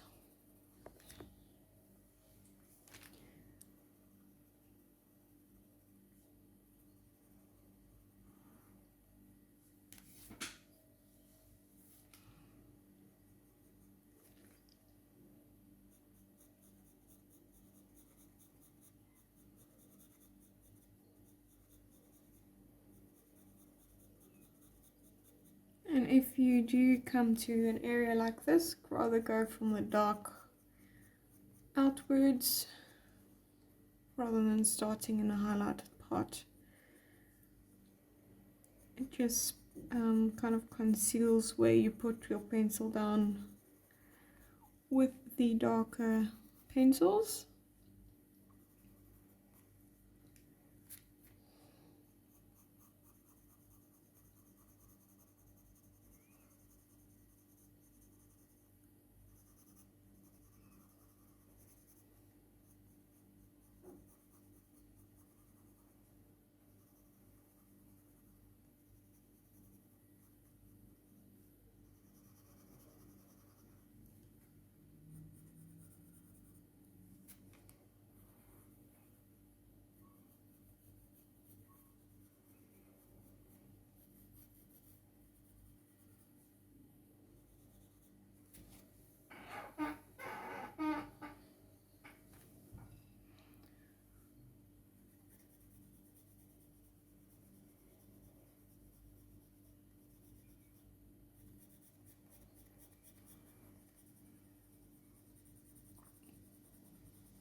Just going into the plait as well. Starting to define little braid. We go along, focusing solely only on the black parts, nothing more. That will give you your shape pretty quickly and pretty easily. That's why I prefer going in with my darks with plaits first, because they're normally very contrasted, and it just gives you instantly what you need from it without too much hassle.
Take a blending stump again and just go over everything softly, not too much pressure.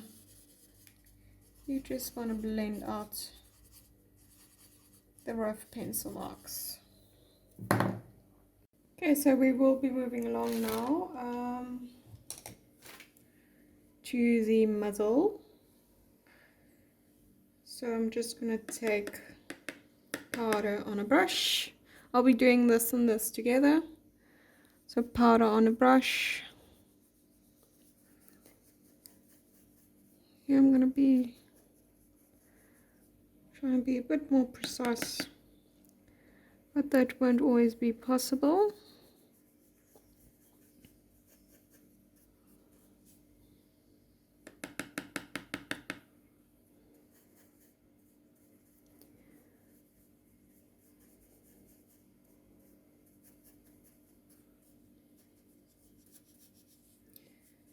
I'll do the same to the bottom part of the muzzle.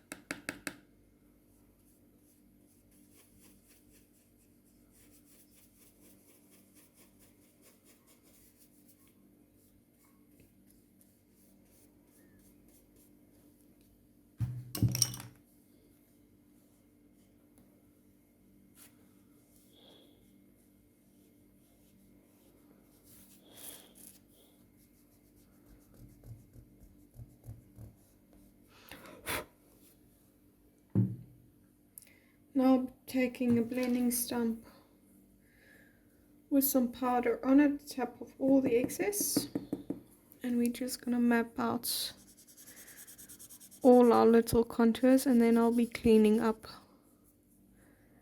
with the eraser afterwards.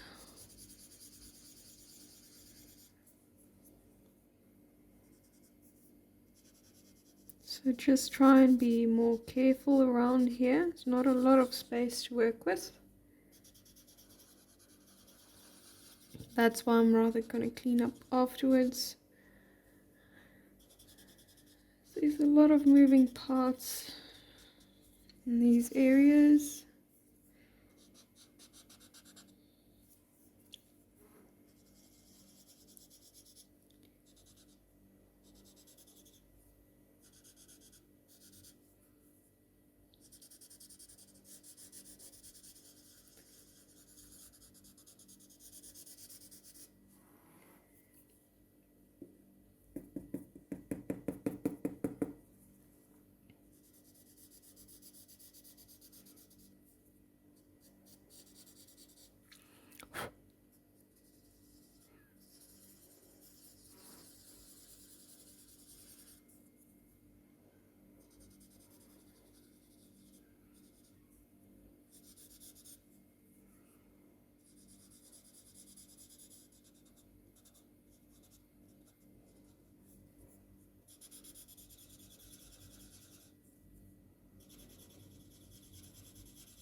use a little bit more pressure if you want a darker value, and obviously softer if you want a little less.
There we go.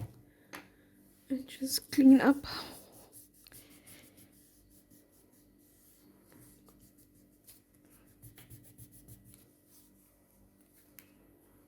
I'll be cleaning up those areas with the mono eraser, just to be a bit more precise.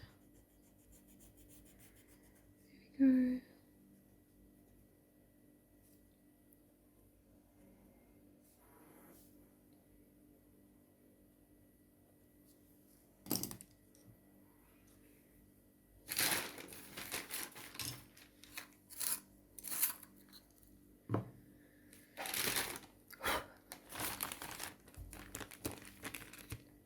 So I have dirty hands, so I'm just going to put that there for the whites of the paper. So I'm going to go in with my F pencil.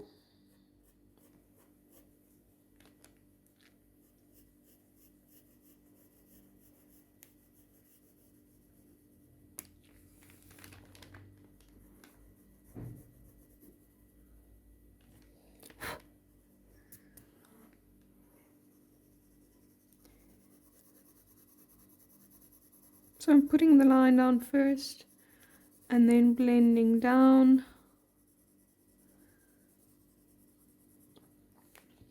Yeah, I'm gonna do the same. Put the line down first and then blend around.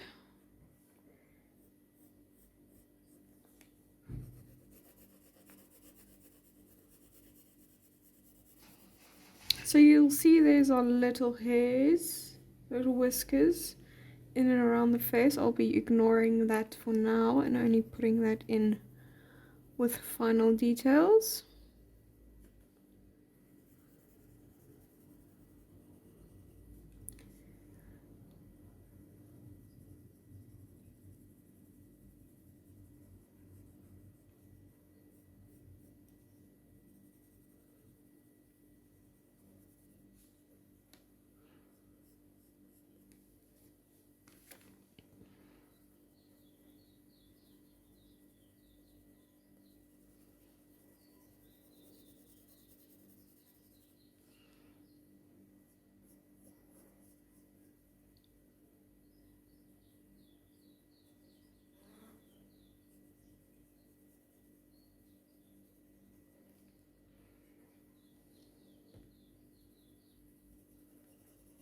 So I'm already going a lot more pressure than I have in other areas. That's because this area is generally instantly a lot darker. So, but still using soft pressure, not really using the point, as I don't want to make too many marks on the paper when I do blend out. But this just gives us a better base to work off with, and then we don't have to work as hard, because this is in the shadows. There is a little bit of details, but not a lot.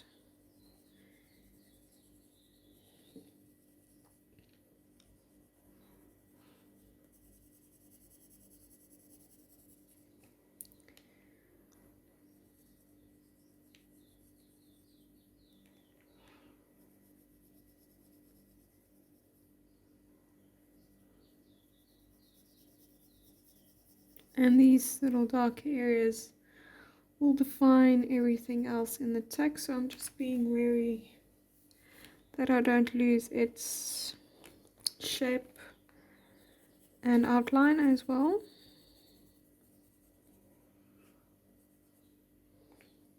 So I'm quickly just going to blend that in.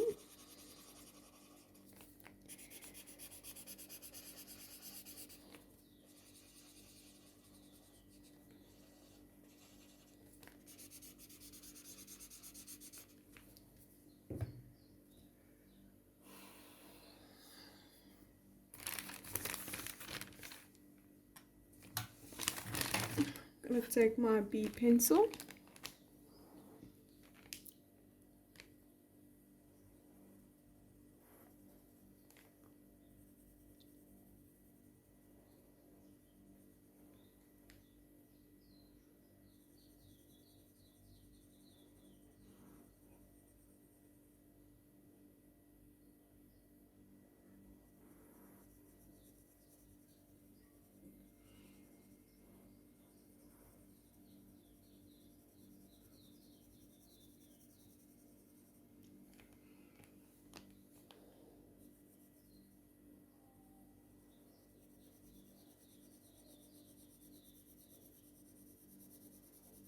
So as I get closer to this little corner here, I'm softening up my pressure.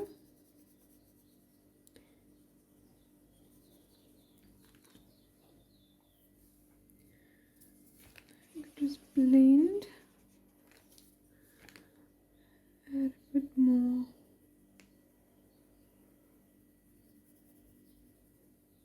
Kind of use the pencil itself to blend the borders in seamlessly. Luckily, B pencils become softer the higher the number, so they blend easily into one another, and they don't typically leave the harsh marks like the H pencils do.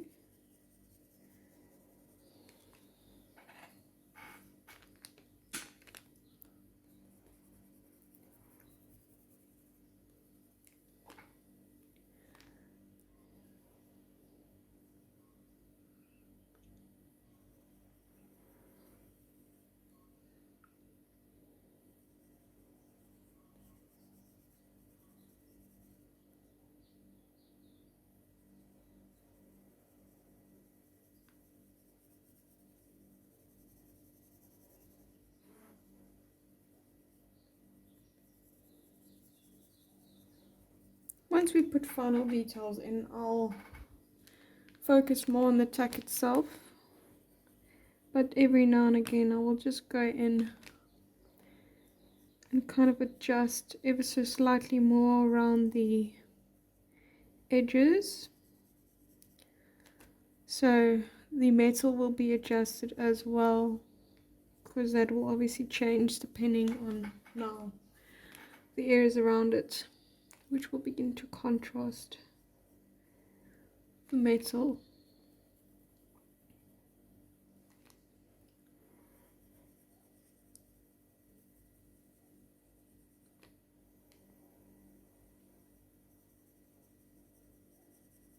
But obviously this B pencil is not the darkest we're going to go in this area, which means everything else will also deepen up as we go along. But that I will do in the final stages, when it's a lot easier when you've covered everything that needs to be covered. Then you can kind of decide where things need to go darker or lighter. Just blend out those edges. So you can see the B pencil blends very quickly into the surrounding area.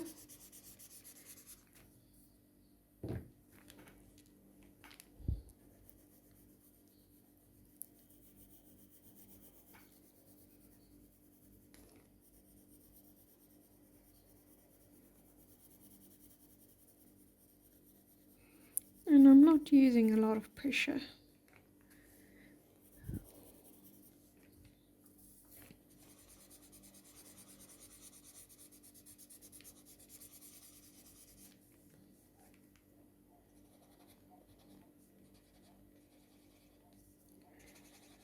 Just using the blending stump for more contours. There we go.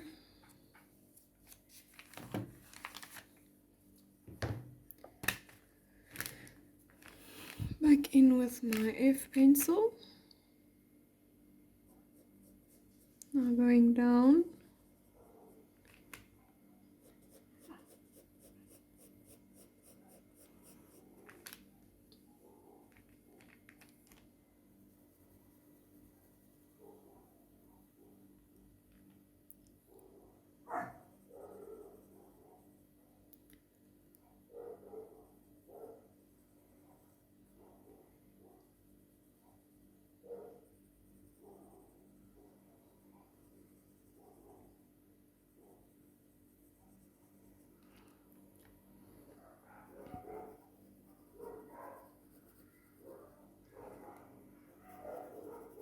Just defining this shadow edge first with my F pencil, using the point for the line and the rest the flat edge.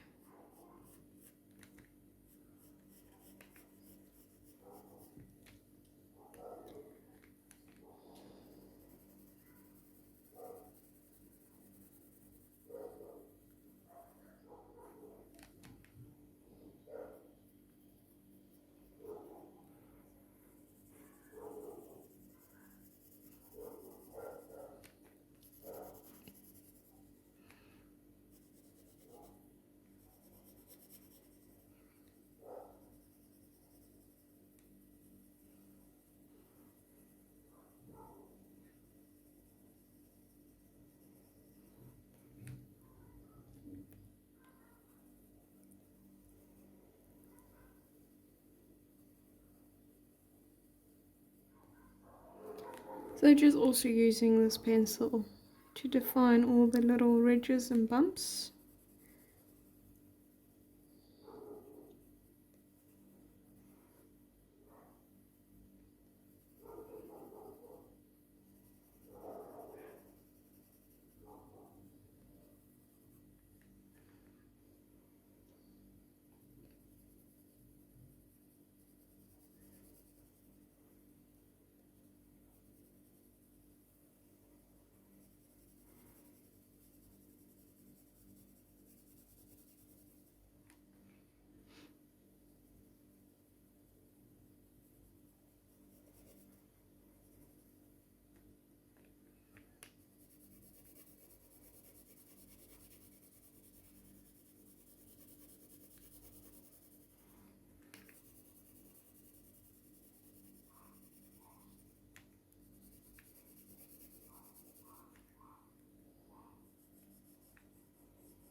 Still just using the flat side of the pencil and not adding a lot of pressure.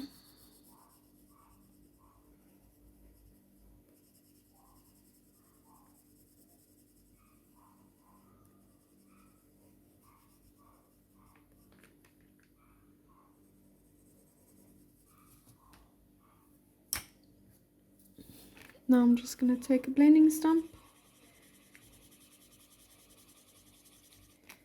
and just blend around.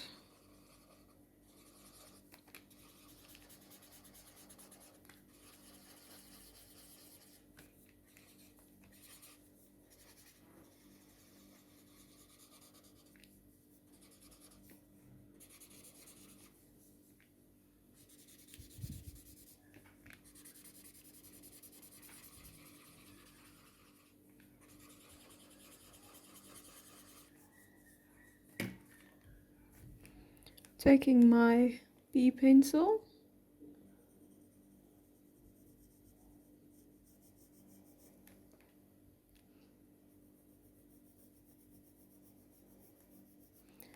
just defining this shadow edge on the tack line.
I'm going to switch to a 2H pencil now.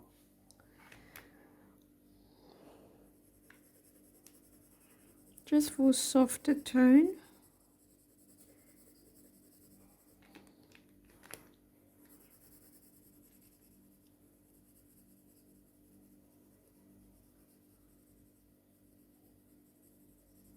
Just as I move around to other parts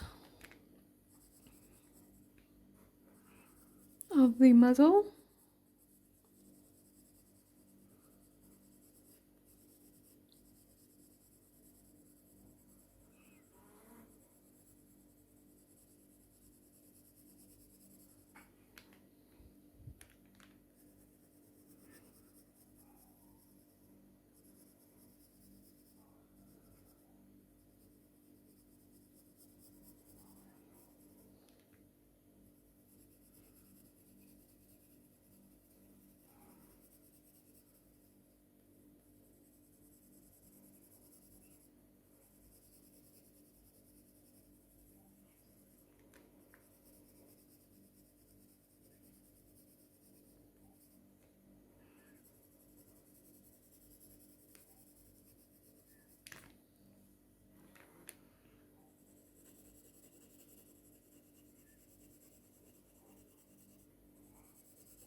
Just blending that in.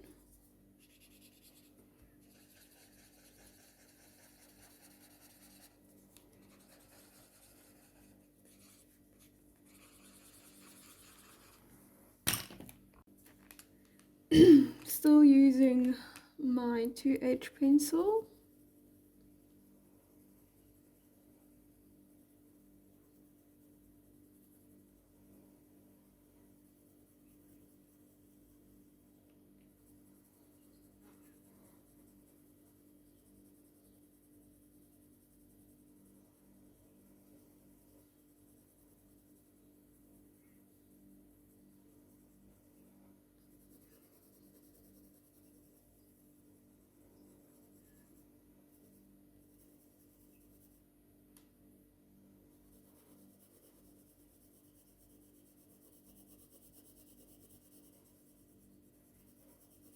Kind of just filling in the spaces, and then afterwards I'll go in with an eraser just to give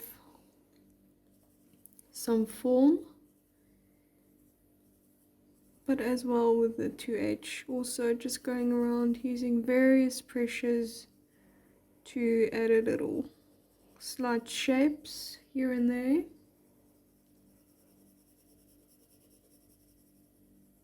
So that I'll have some reference lines or something to work off of when I use my eraser.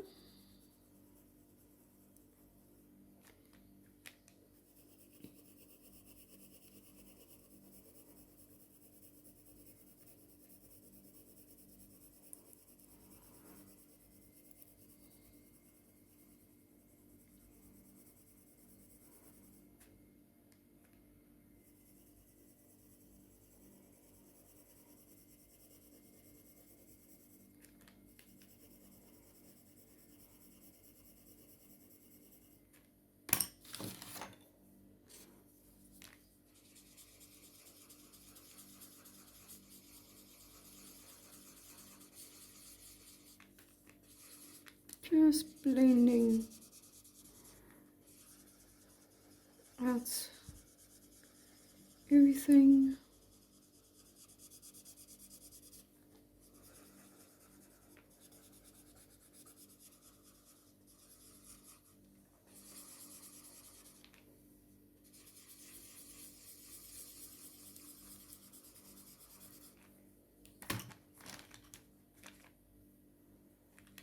Still using my 2H pencil.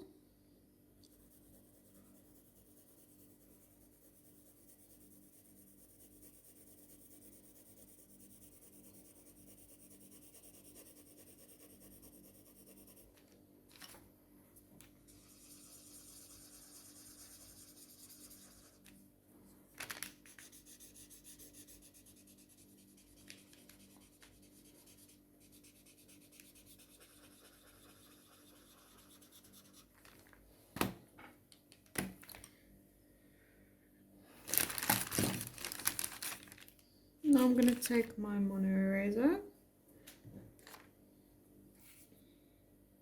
going to start in the little section between the tuck, so right in here.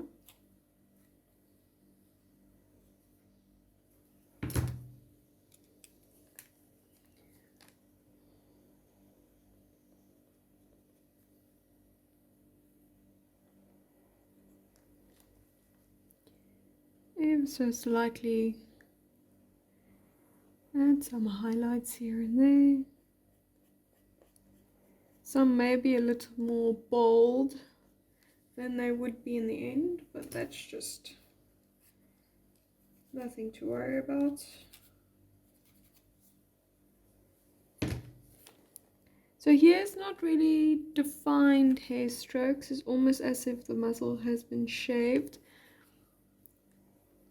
Or yeah, it kind of looks that way, or it could just be very short summer coat. So I'm not really going to put in a lot of defined long strokes, more just almost dotting and stippling away.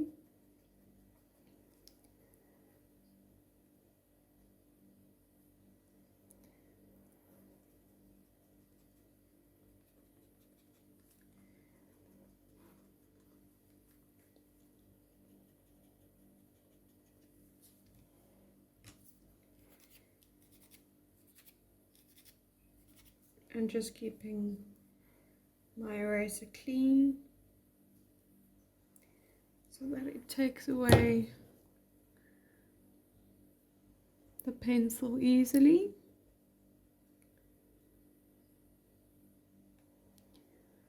The muzzle obviously down here has some more texture, just adding that in as well.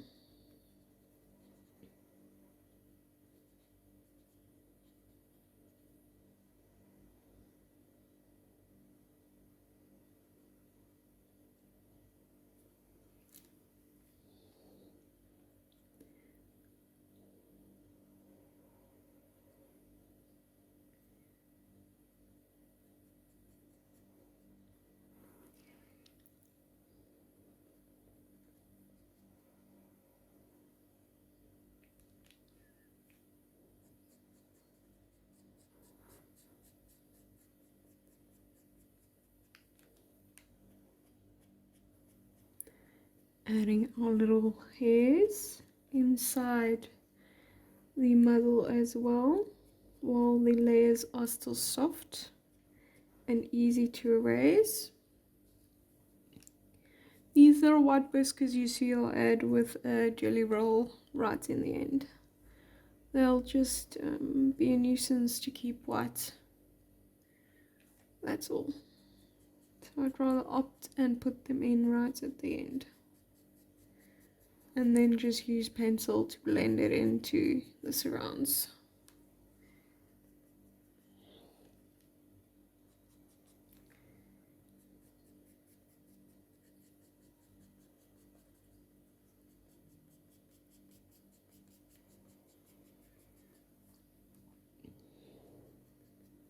So as you can see, there's not a lot of fur detail in these two parts. It's more just the texture and the shading and the contours of the muzzle itself.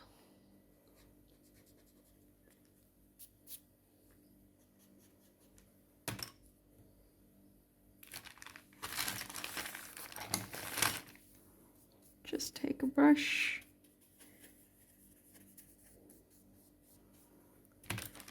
I'm going to take my F pencil, work my way around these little hairs, give them something a little bit more defined to be around.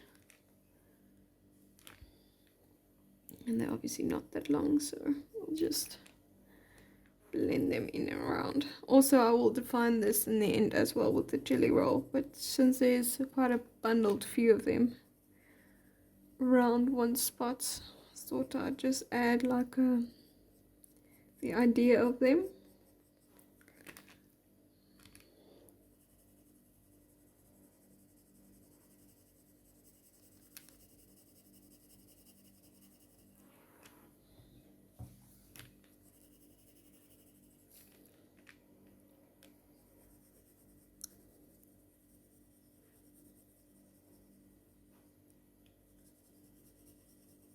Just slowly but surely building up all our values.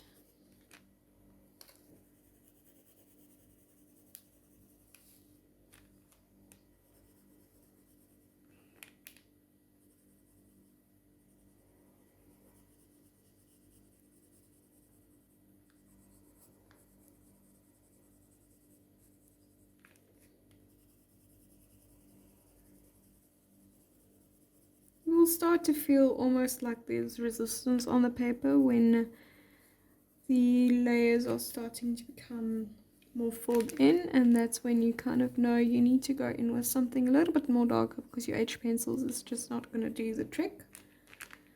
Almost starts feeling smoother, like for instance here it's not much, it's not the same texture as where there's little less pencil on the paper.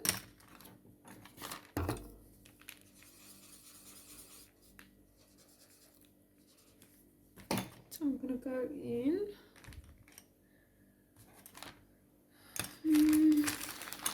Where's that? I'm going to take a 3B pencil.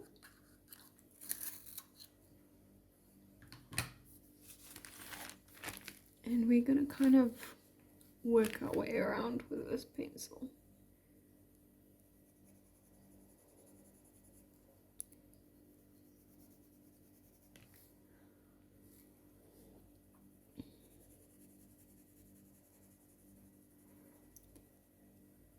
Pencil's obviously not the darkest we're gonna go, but it already looks a lot darker because of the surrounding areas isn't as dark yet.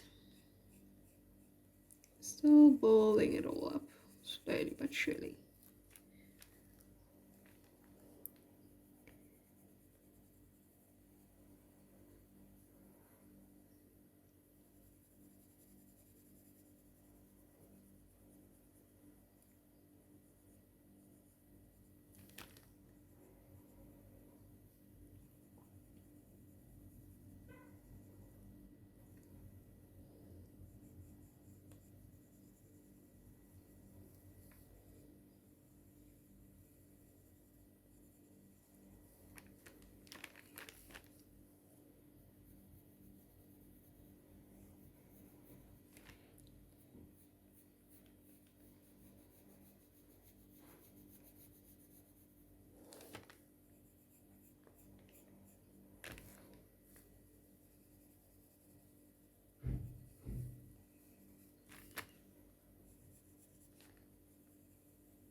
Go.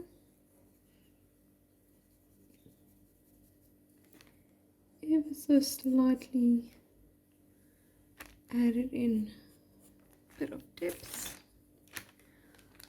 Go down to our muzzle and do the same thing.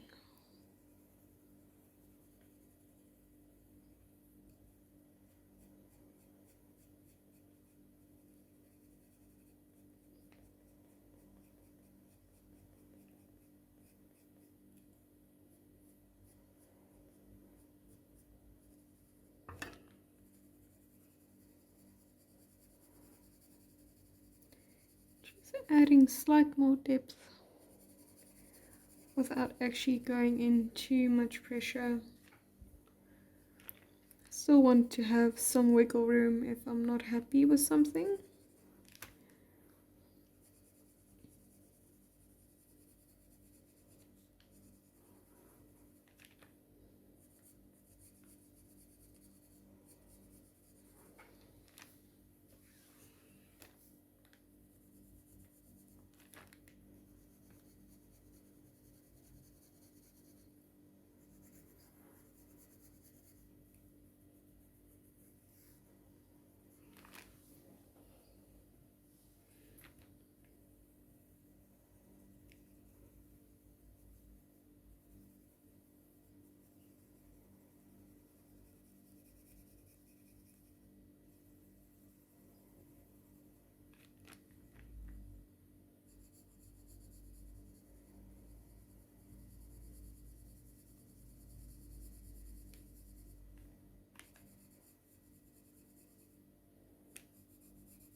Just blend that out.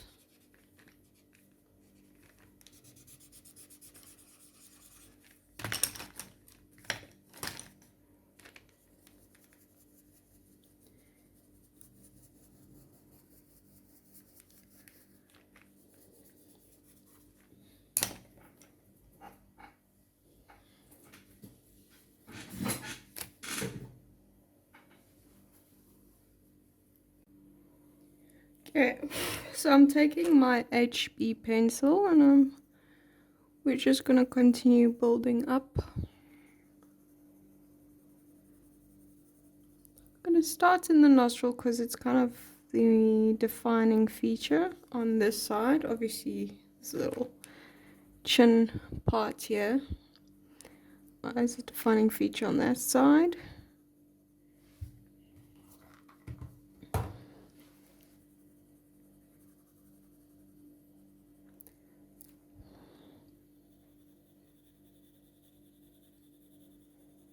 So as I move into the lighter portions, I obviously will use a little bit less pressure than I would in the more shadowed areas.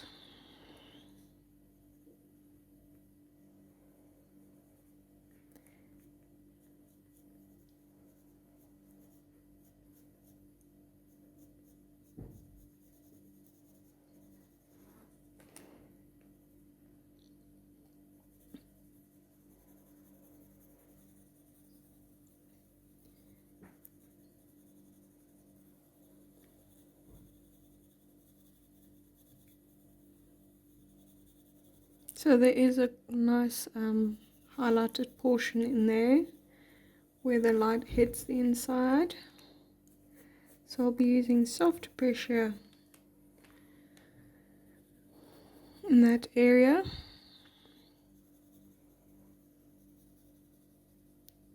Using circular motions when I do start to kind of use the pencil itself to blend into the lighter areas.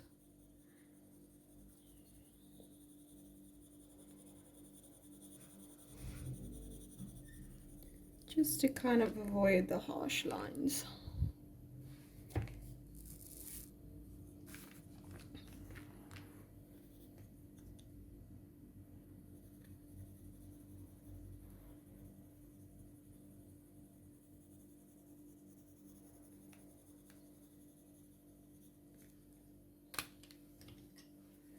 take a blending stump, just blend out of everything.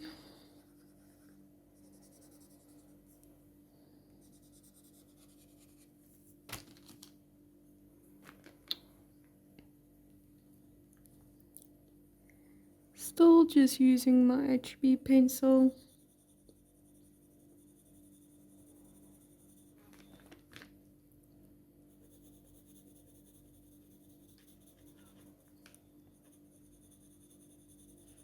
Try using the flatter side of your pencil, not the point, when going in your lighter areas.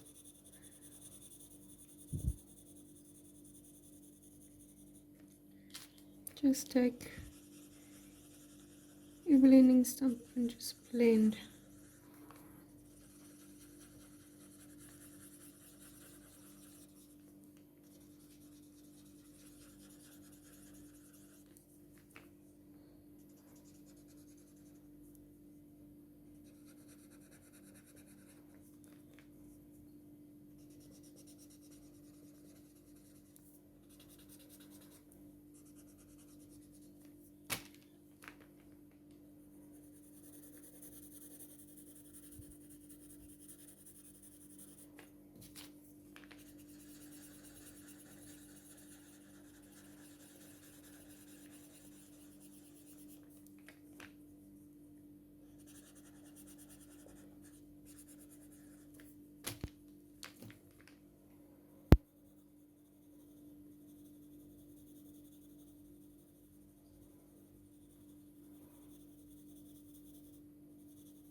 Obviously in these lighter areas your pencil would look a lot darker,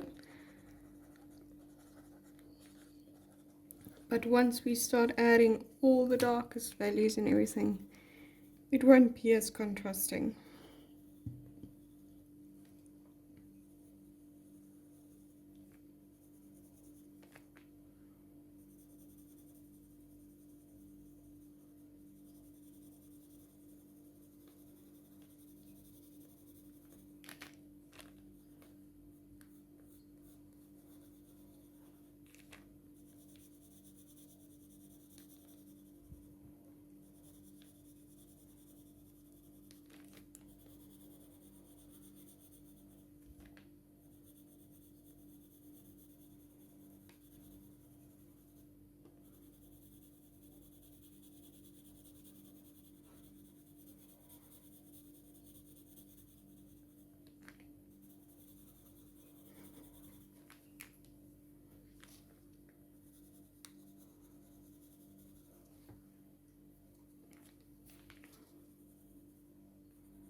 Still just using my HB pencil.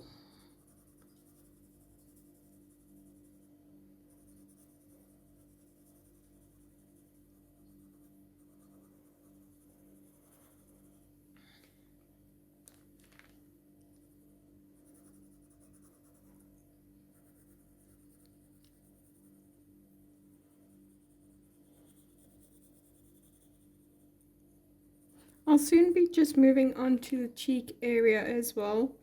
I kind of want to get this portion kind of more valued out before moving on back. I'm not that worried. Maybe we can do the neck as well, and then we can start working on detailing everything out. So I might just do that just now, so that we can kind of get these base layers out of the way.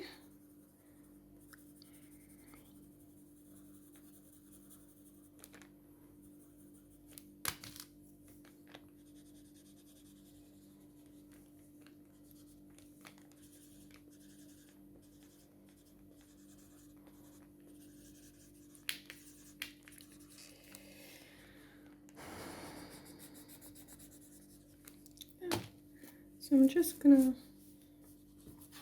go onto this cheek portion here. Some adjustments.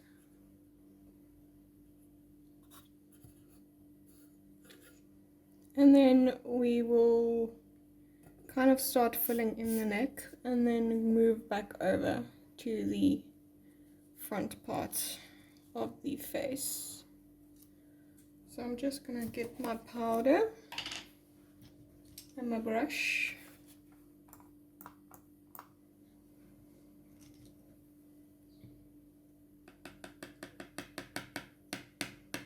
You know the drill by now. Get some on your brush, tap off the excess, and also this way I'll know kind of where I stand with the way my tack is looking, if I've kind of got the values right, or if I need to darken them up or lighten up certain areas.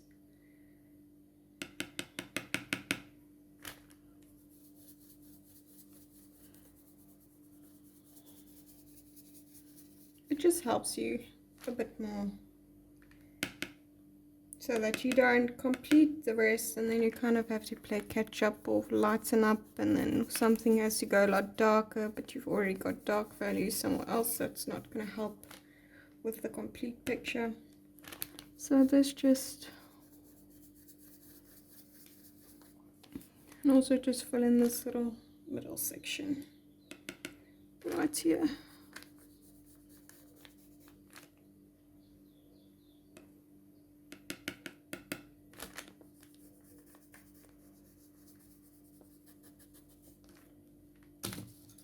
I'm going to take my blending stump, put a little bit on there,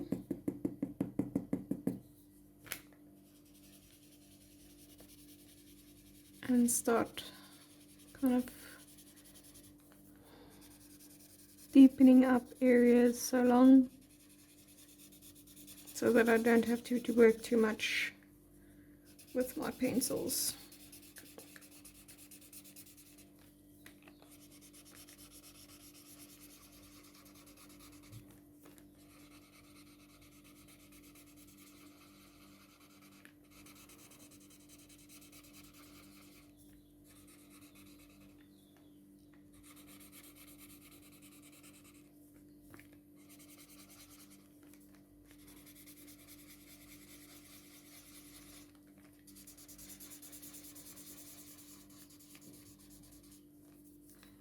Also just do the same, so just check that everything lines up from both sides, that you put your contours in where they belong. And obviously in here it just deepens up, but I don't want to do that too much with the blending stump, as I don't want to disrupt the tack too much.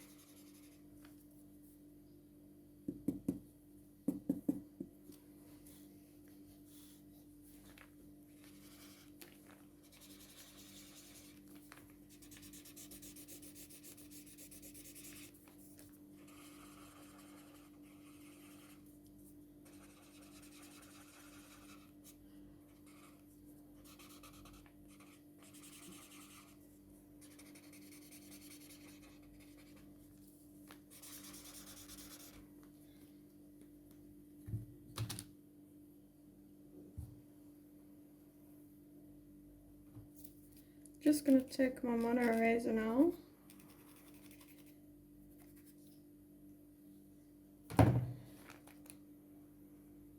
just clean up around here as well. And add in some highlights back in the tack where it's needed. Obviously some of these highlights will be done right in the end with a jelly roll. Just now, so that we have something. There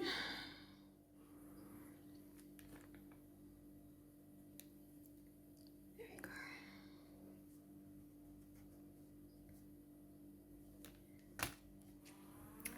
I'm gonna take 2H pencil and we're gonna do this middle section first. You see this is a lot darker than the surrounding areas, so just for safety's sake I'm going to lighten up that inside of the tack.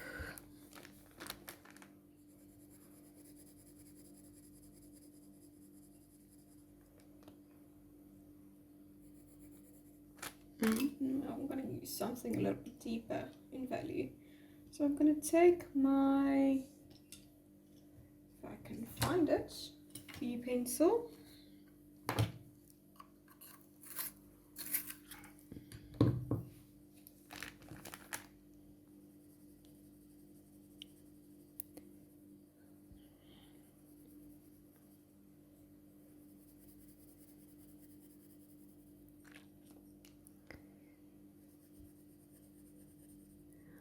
Kind of just lightly go over the edge.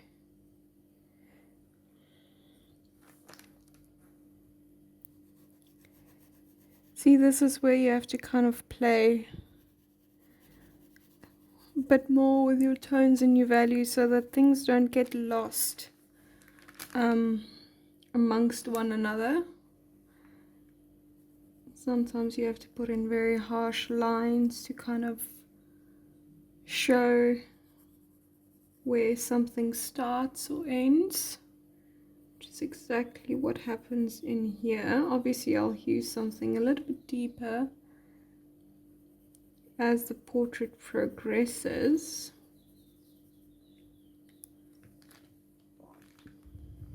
But you should be able to still see the differences.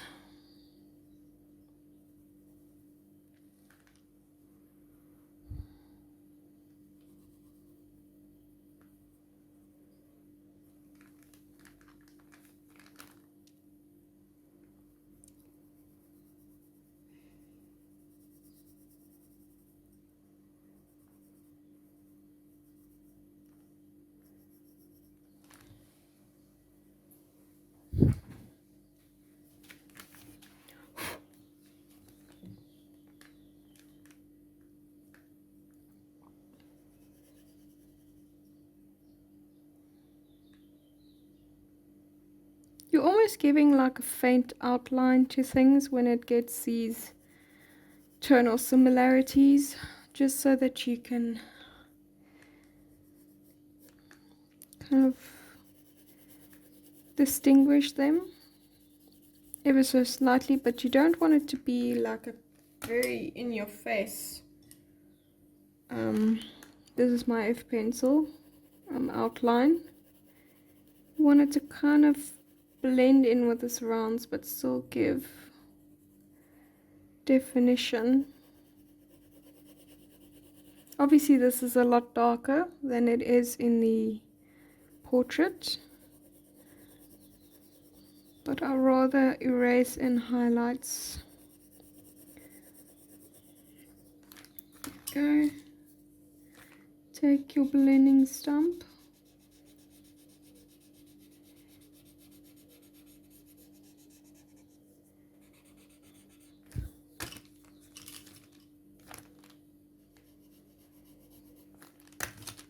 And B pencil.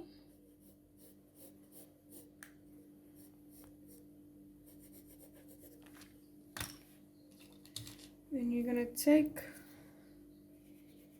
your mono eraser or whatever eraser you're using that you can get a nice fine point out of.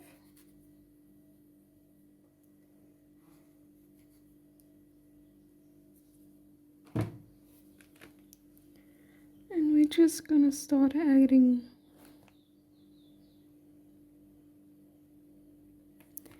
in the highlights.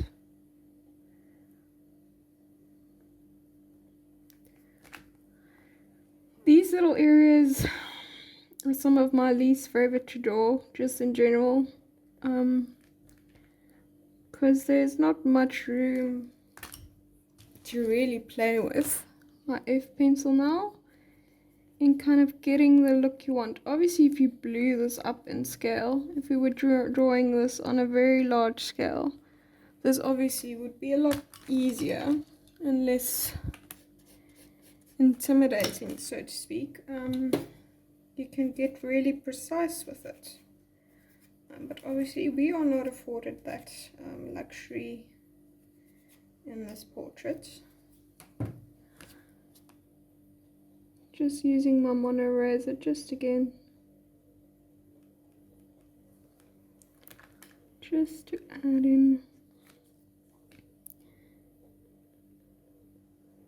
little highlights. It's my F pencil.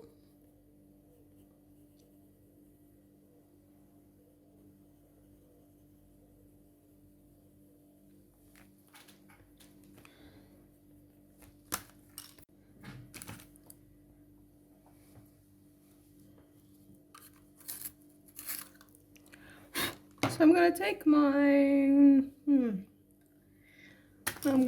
my 2H pencil. I was gonna take my F pencil, but then I decided it was gonna be a little too dark. And then I'm gonna start at the bottom.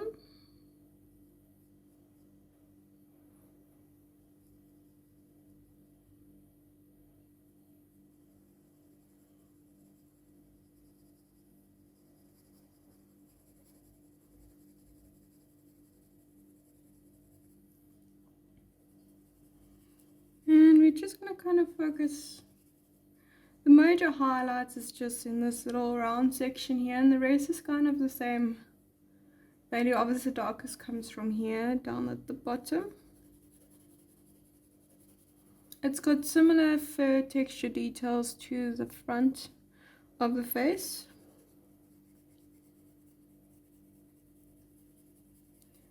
But is significantly darker.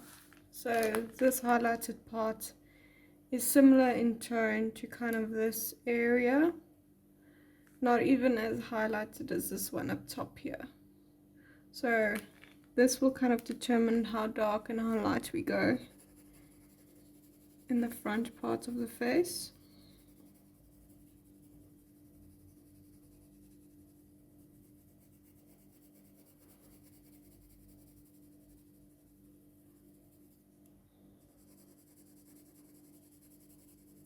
Not focusing too much on circular motions, but just keeping it soft pressure.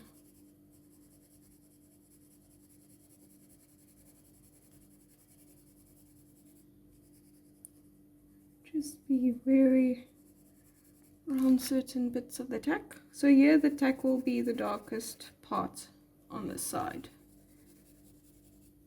Even down here it will be the darkest part.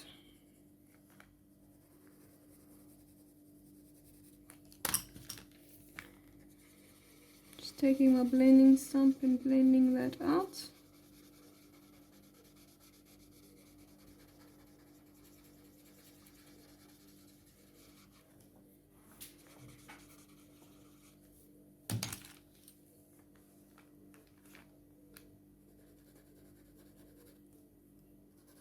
This is still my 2H.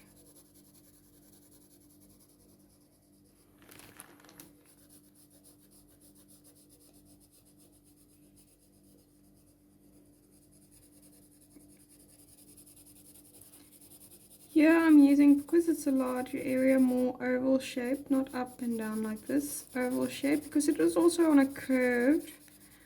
It just doesn't leave awkward little marks. And it's a lot easier to go in a curve in a circular motion than it is in up, down strokes.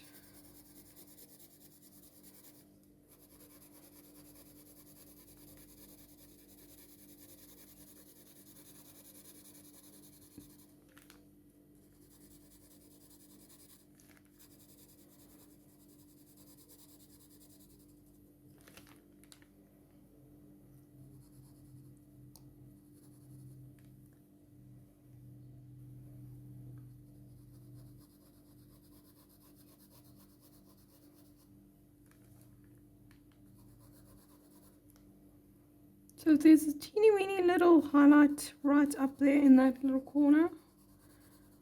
Just going to leave there a little space for it for now.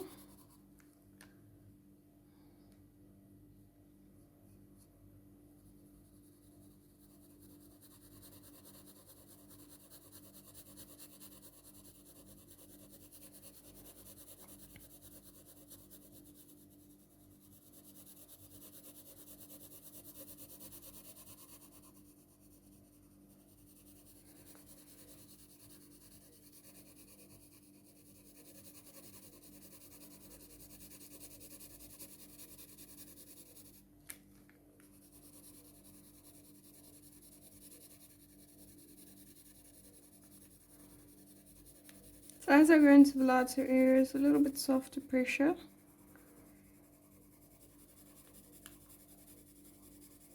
And here in the darker.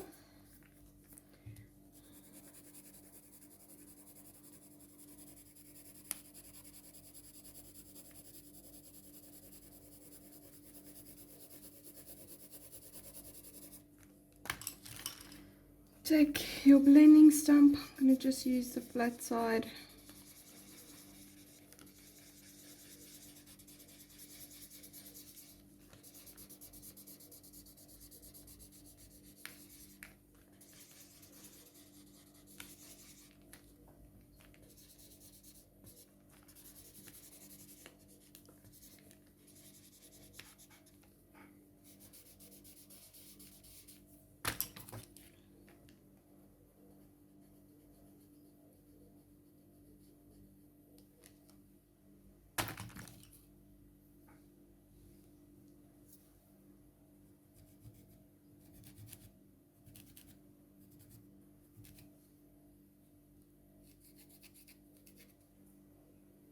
I'm going to take my mono eraser,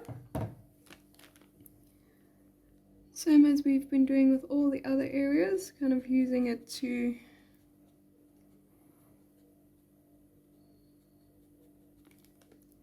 kind of map out details, put in a little direction of fur, ever so slightly, without actually putting in pencil marks.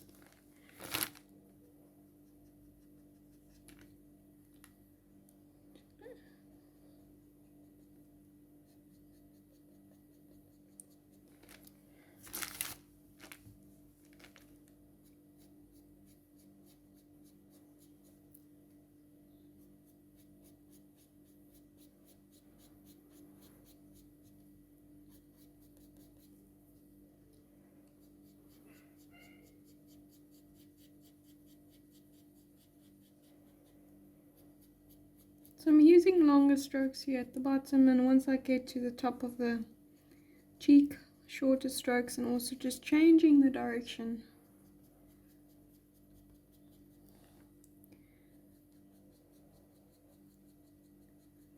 As well.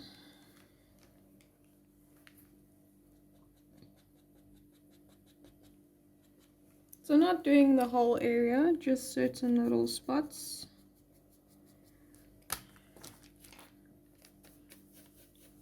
Just take a brush, kind of blend it in. It should still be visible, just not as prominent as it was just when you added it, take my F pencil,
so just using the flat side of the pencil. That should have been worn down by now, so there shouldn't be too much of a point. I'm just using that to kind of add even more depth as well as texture.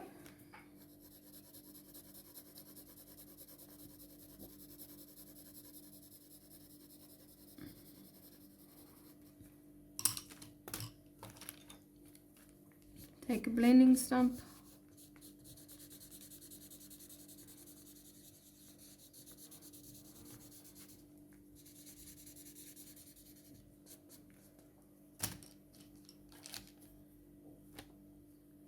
this is my B pencil,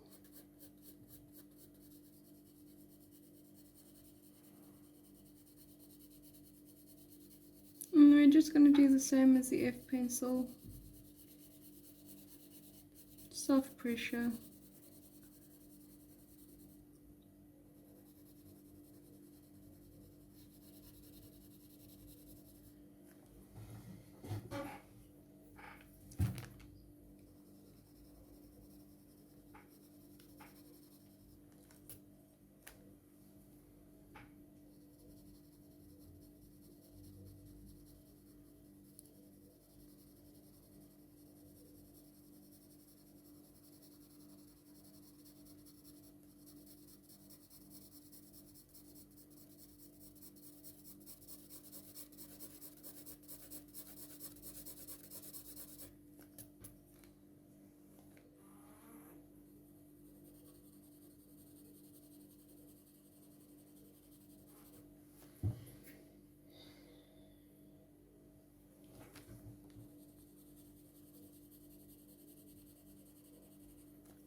Just gonna take my mono eraser just again.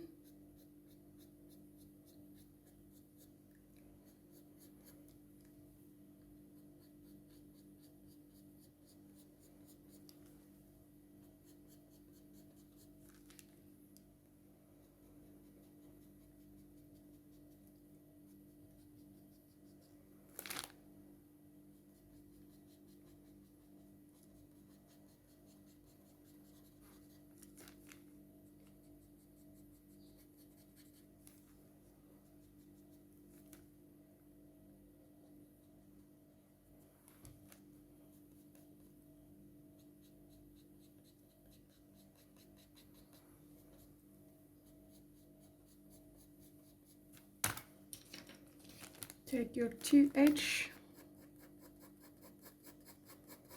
and similar motions as you did with your eraser.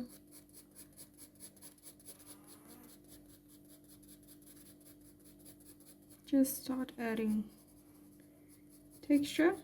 This won't add actual depth, it will just build up on texture itself.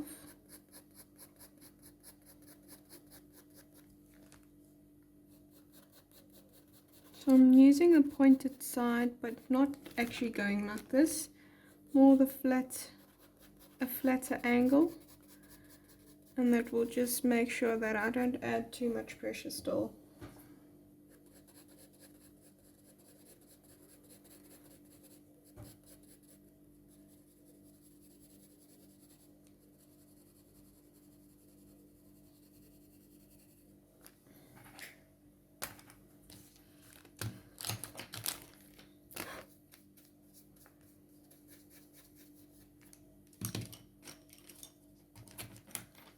Taking my B pencil and just kind of doing the same thing.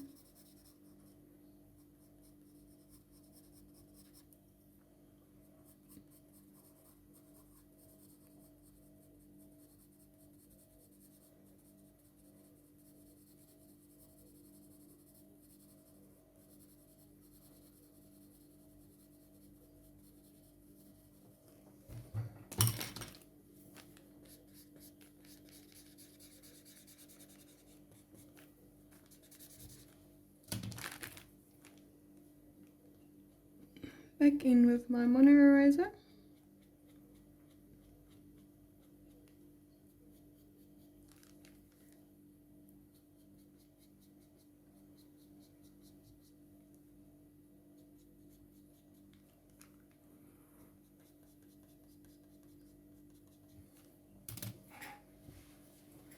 Two H pencil.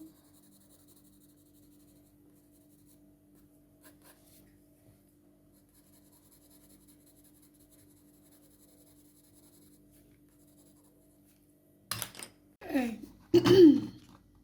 So now we'll be continuing on with the rest of the face and working on deepening our values, and as well as working on some details. So we're going to start at the top of the ears and work our way down. Decided to leave the neck area up this way for later. So I'm going to take my HB pencil and we're just going to work in this general area and start detailing everything out.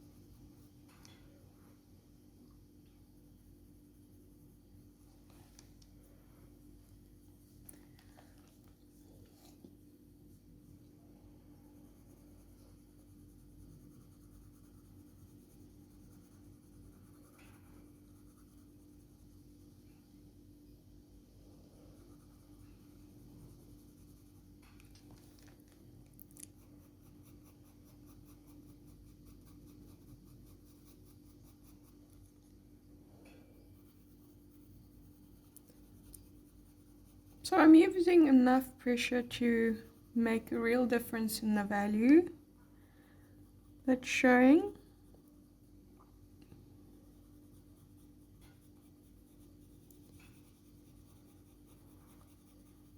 Because we will now want to start building everything up.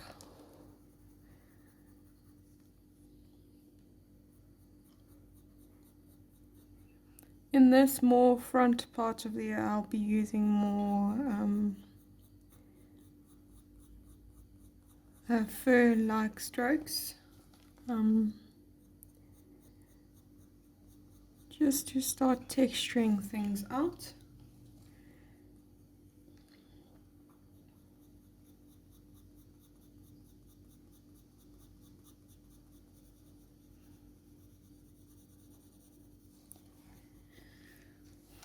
Obviously this is not the deepest we'll be going, but it will give us a good start.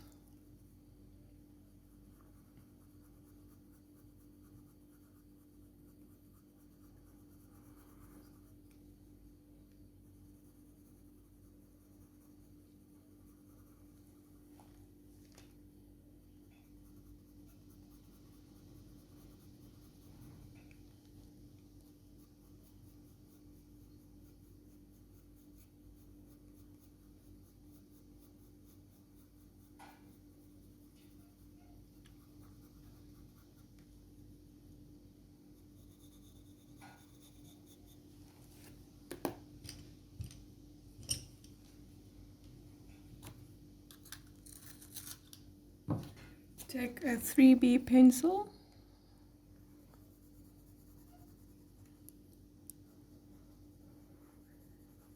This you don't need a lot of pressure to actually make the pencil show up. We're just using it to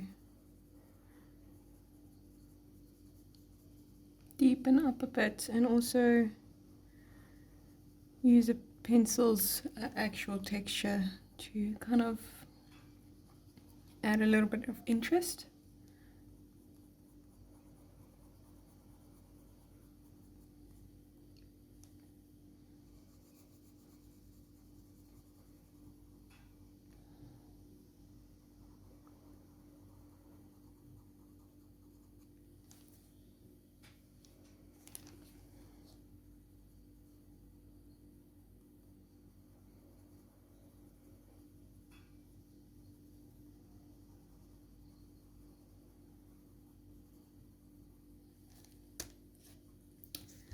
Back in with my HB.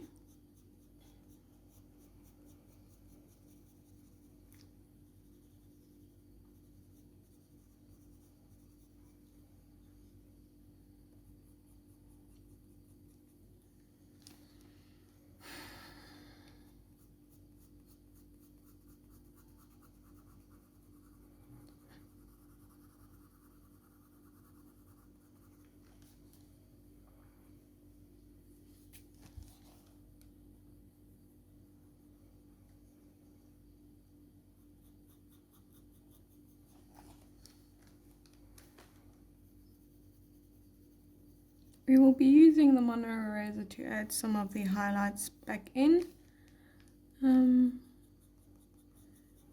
It's just sometimes a lot easier to fill up the space and then take away.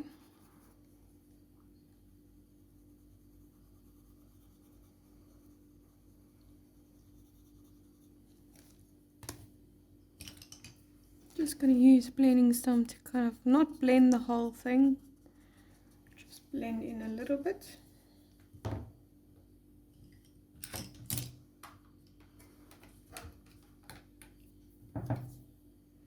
Then I'm going to take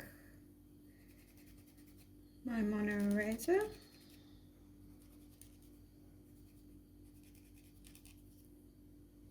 Get a nice clean point on it, any eraser that you are using for your fine detail work.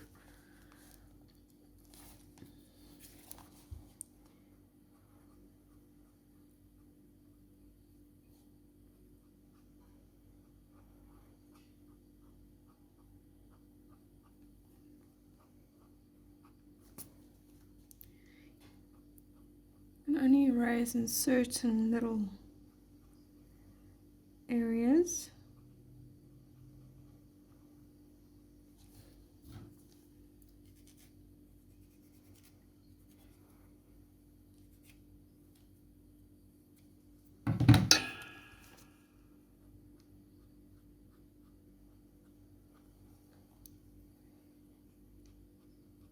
And obviously keep very close attention, pay very close attention to your direction of your fur.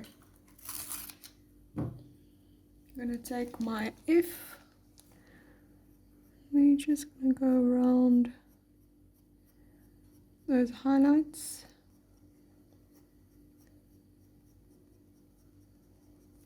Add in a bit of texture lines.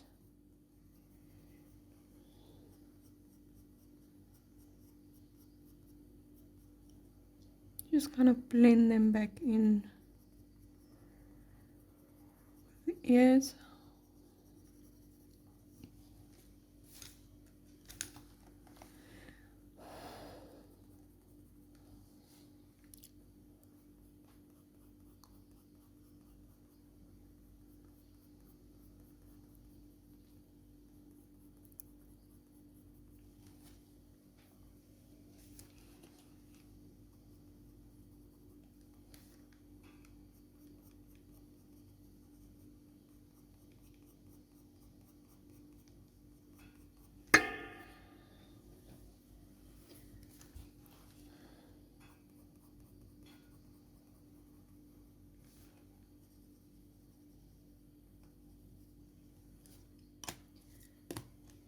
Take your 3B pencil.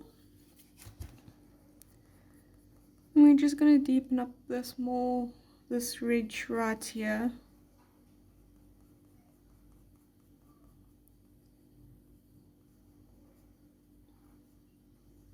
Add in a few little interest lines.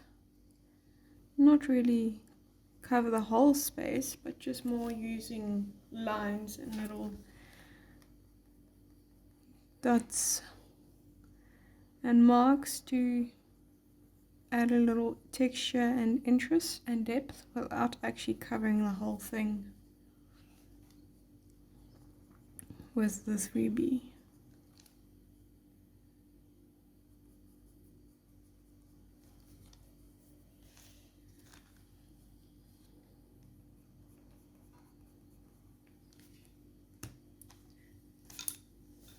F pencil.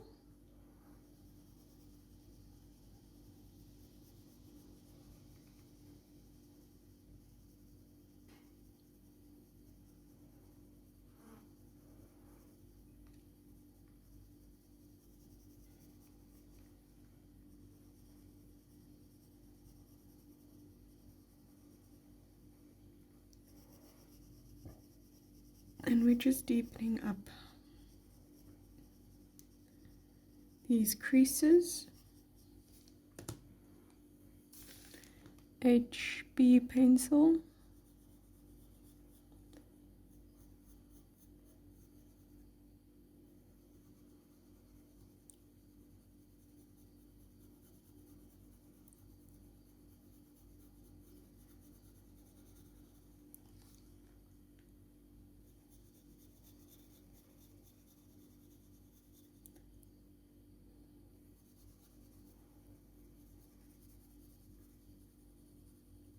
As you go into the outer side of the crease, really soften up your pressure. Barely touch the paper with your pencil.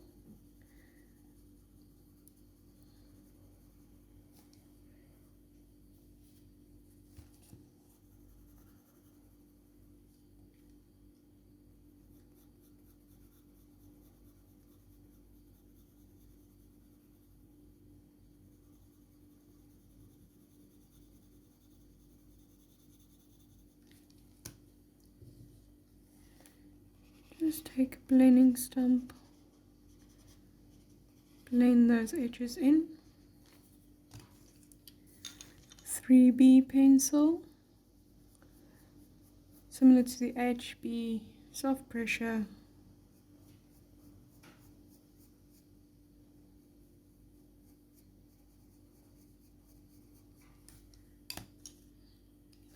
that, and then we're gonna switch, going from the top to the bottom, bottom to the top, F pencil.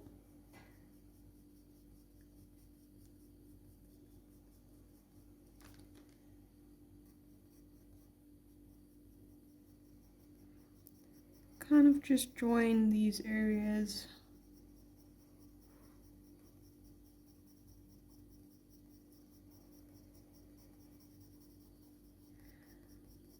Not really covering the paper with a pencil, more just using texture marks to add interest.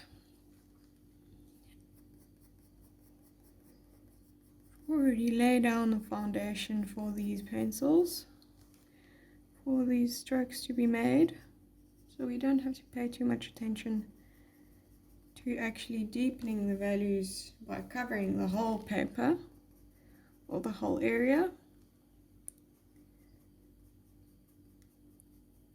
You can do that with texture. Actually, they're starting to add fur details.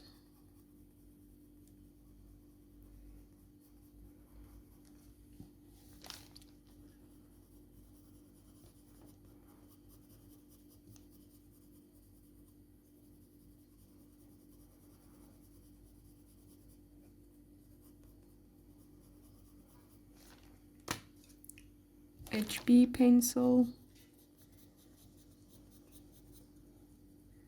Need just a little more oomph here.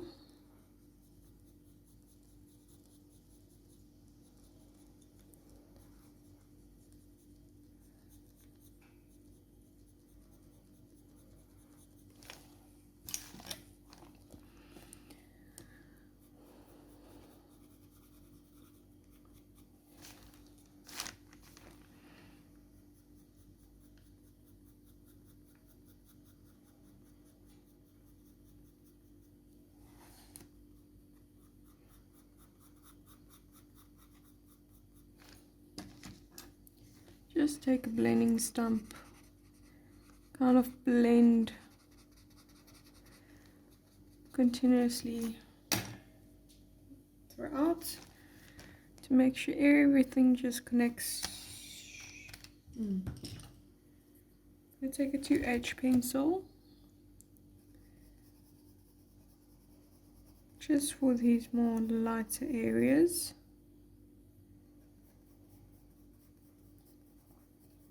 You're going to go into the darker areas as well, but extend it to the lighter areas so that there's not a discerning mark from where your pencil started to touch the paper.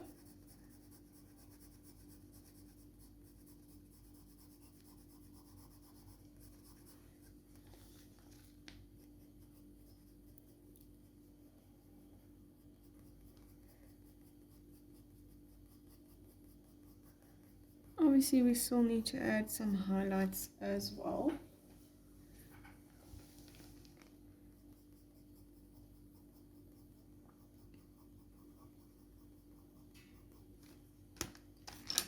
Back with your HB.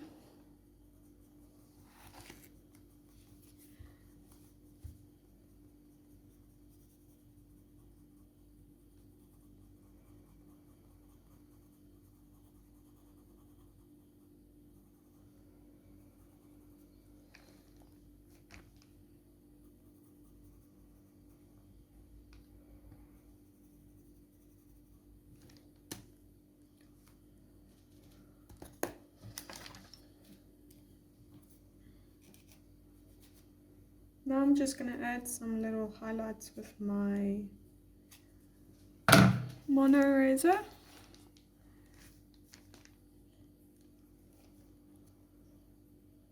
Give it a nice sharp point to it, similar to the pencil, short strokes.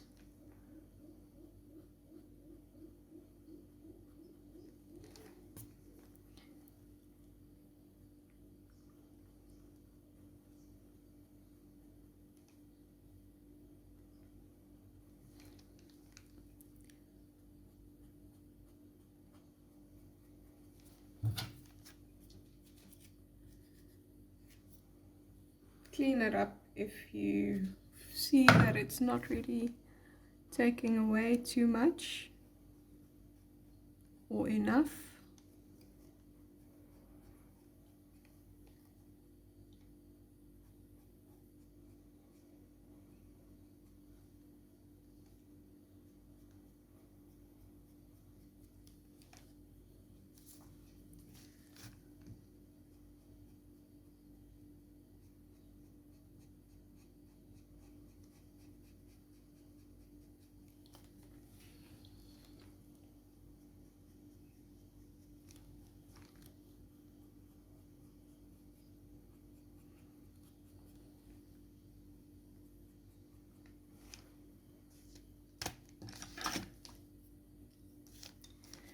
To H, very soft pressure, just accentuates where we highlighted.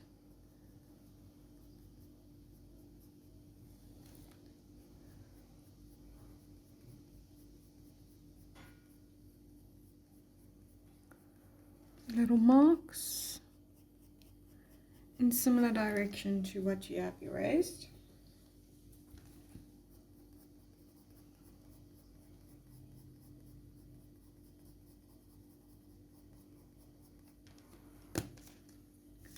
HB pencil, and just continue on to do the same.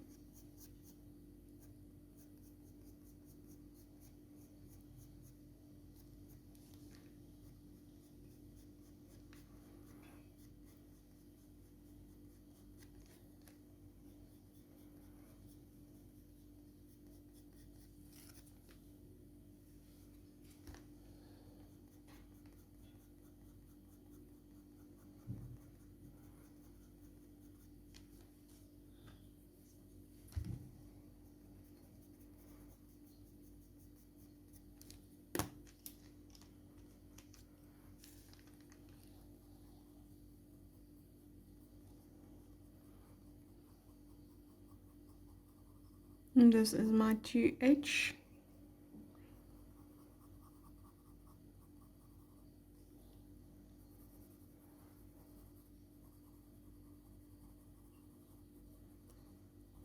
Adding a little bit of depth here to the edge.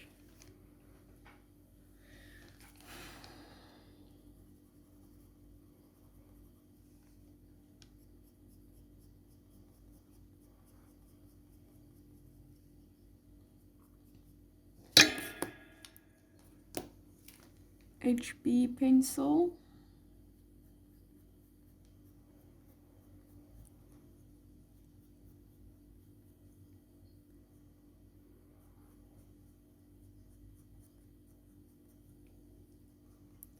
Shorter strokes now, a little bit more strategically placed to kind of connect certain areas. Add a little bit more depth.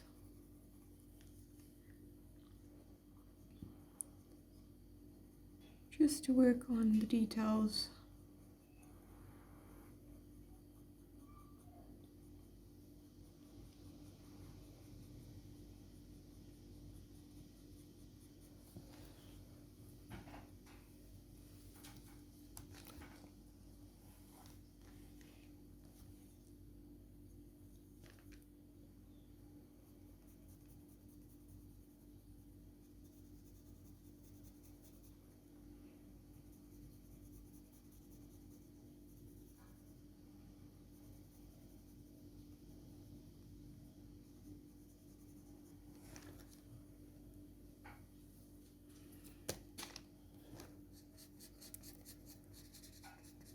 Take a blending stump, 3B pencil,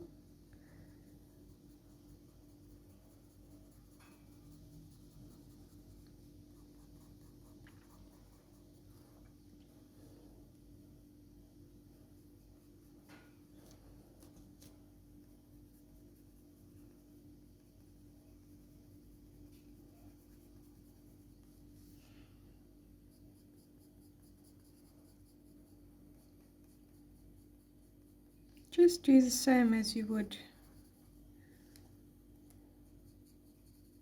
with all the other pencils we've just used.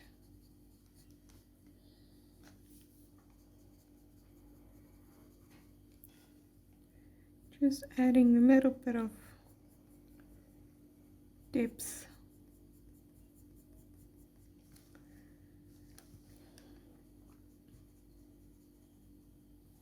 And texture as well to edge.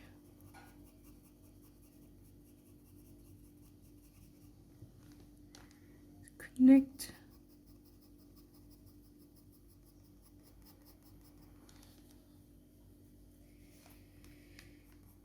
Everything. And we're just building up all the values and the textures as we go along. That way it just seems more organic. Just take a brush, just go quickly over it.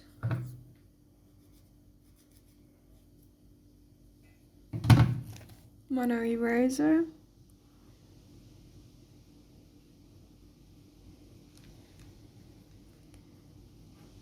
Take out some more little highlights here and there.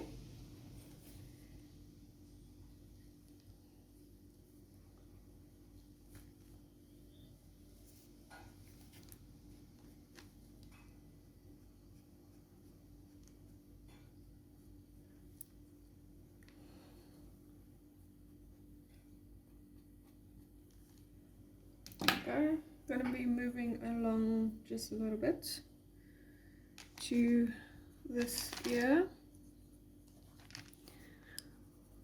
This is my HB pencil.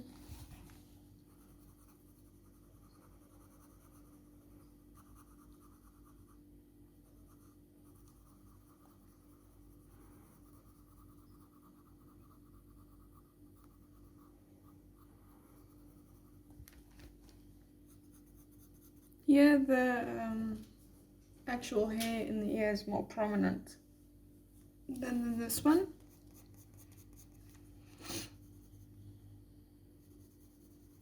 But we'll use the same technique with this ear as with this one.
Not too much texture marks just yet, kind of more just filling in still. Here and there you'll see I'll add a bit of texture marks, but more when you get to the more fur like areas. Yeah, we still need to do some blending and erasing, as well as add a bit more value underneath.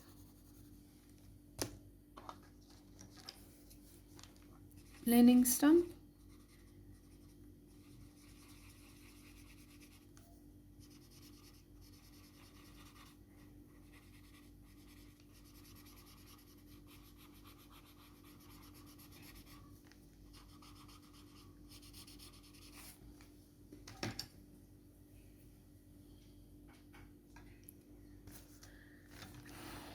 This is my F pencil.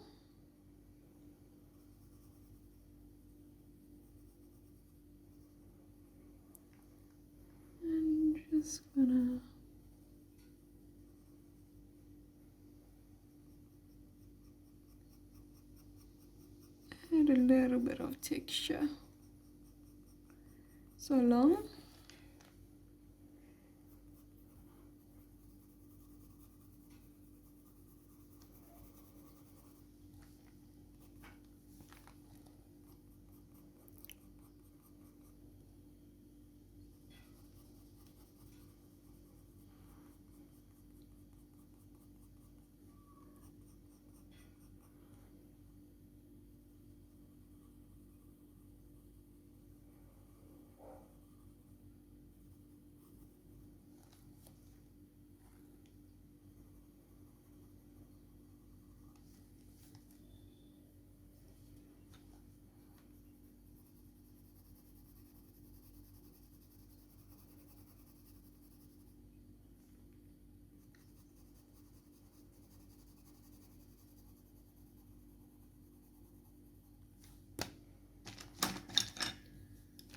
Just blend again.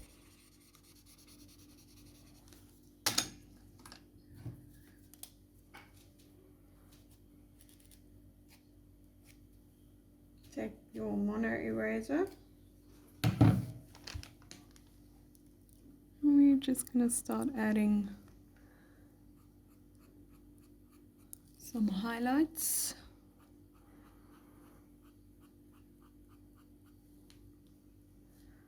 Well, there's some fur texture.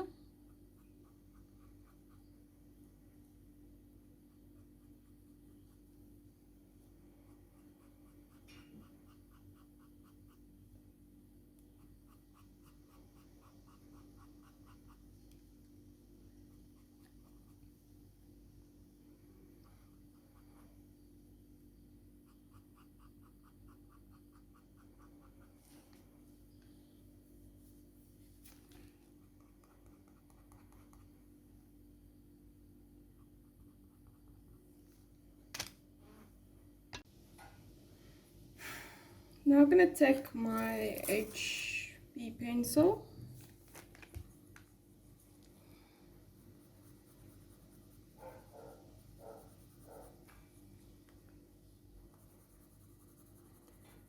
and we're just going to continue on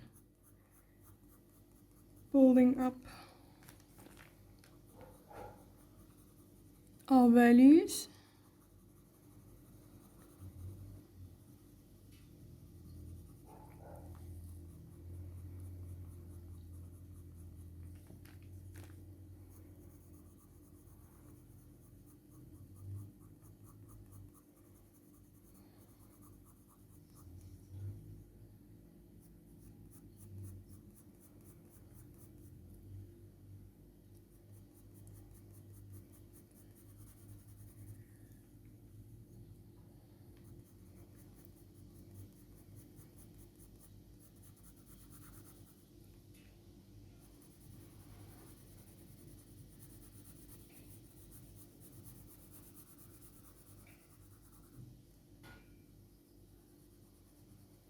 Just making sure that all the creases are visible, not lost.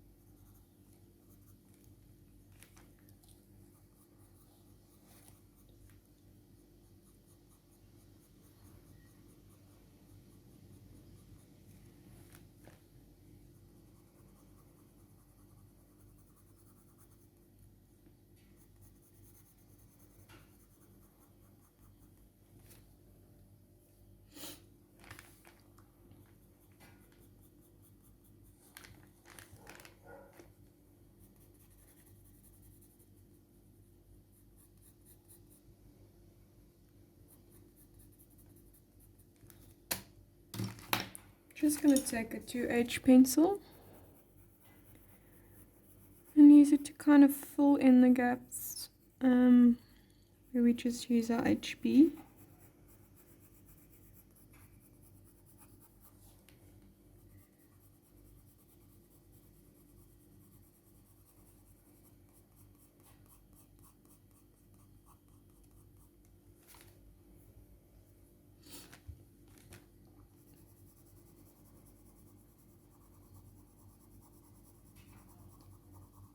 Also just to help kind of establish more of that texture.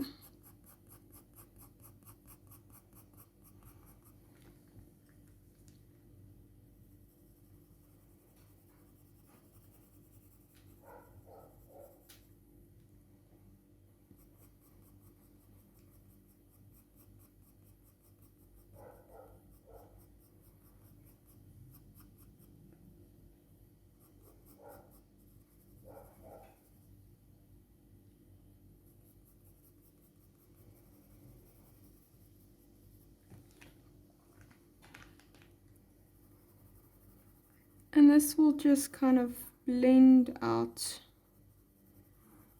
our HB pencil, as well as kind of deepen up some of the areas.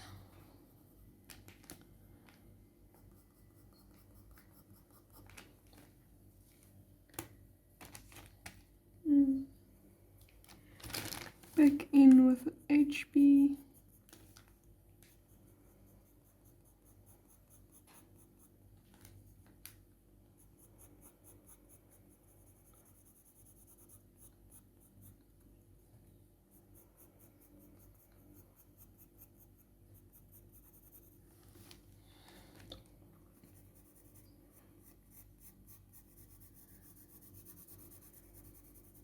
Just connect this.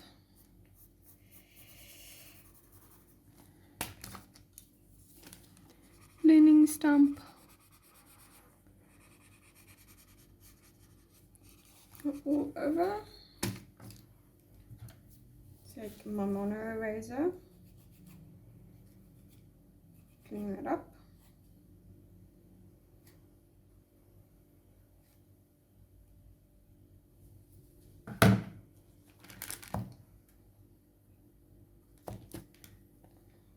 Just gonna add in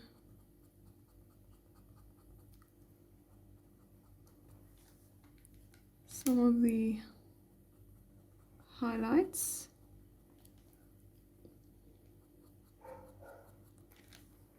To add back in some of the contours.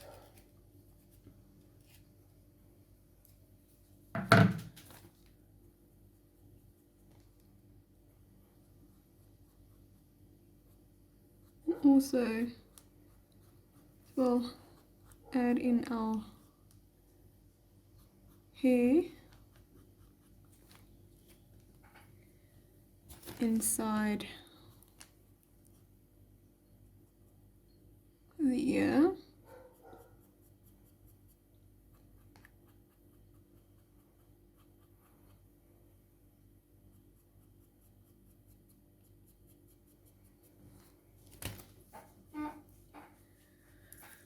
Now just take your 2H and we're just gonna not cover the highlights, but just add marks in between them to define them, as well as add even more interest. We're gonna do the same. I'm gonna take my 3B pencil.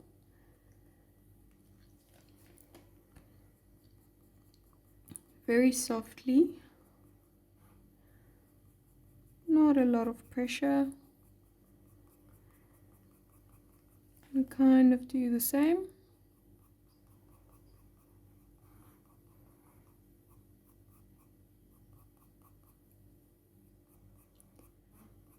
Kind of create depth in between our little hair strands.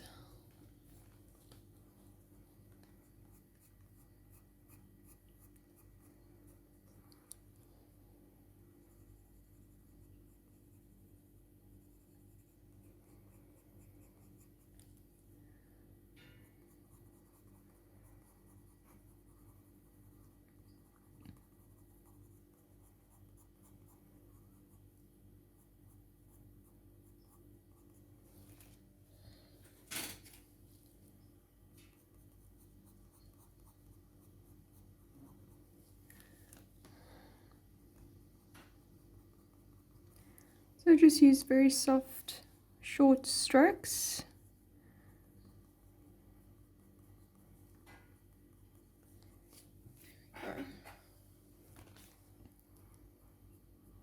As well as here, just kind of extend it a little bit into the ear. Create a kind of little ridge, little hairs poking over. Just going to take my mono eraser again, clean it up.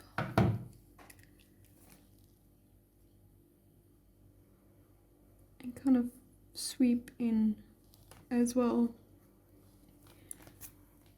to create even more definition.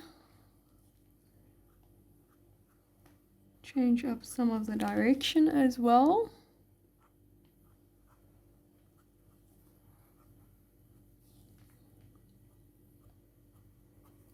There we go. Just gonna take my F pencil, kind of do the same as we did with the 3B, just the soft strokes there.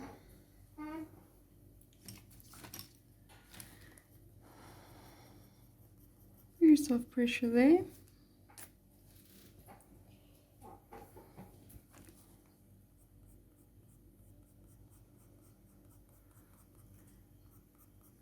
This is just the beginning stages of adding dips.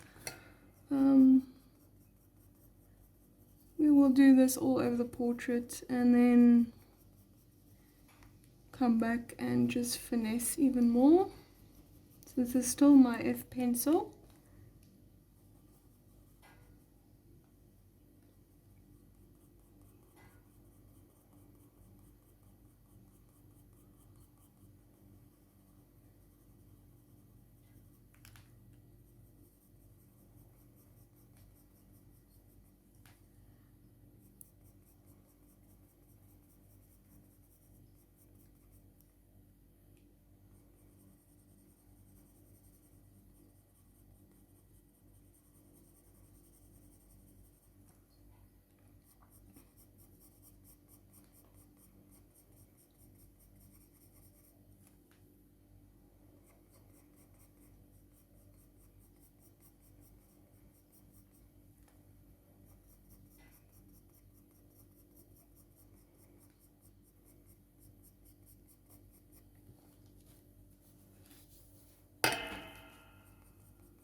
Soft pressure when doing this,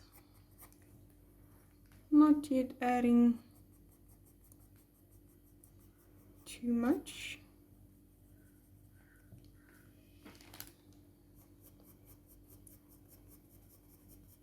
And when doing this, just do it in the direction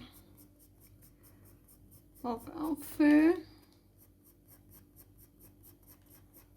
This is a lot longer strokes than the fur actually is, but it will just help give us that foundation to work off of. Just take your blending stump and blend that all in.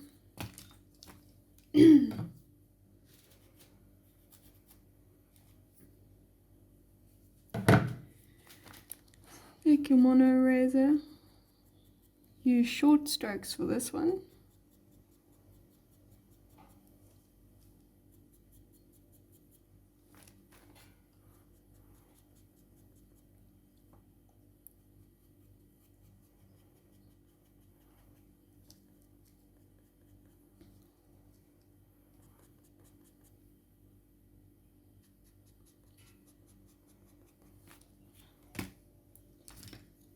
Take HB.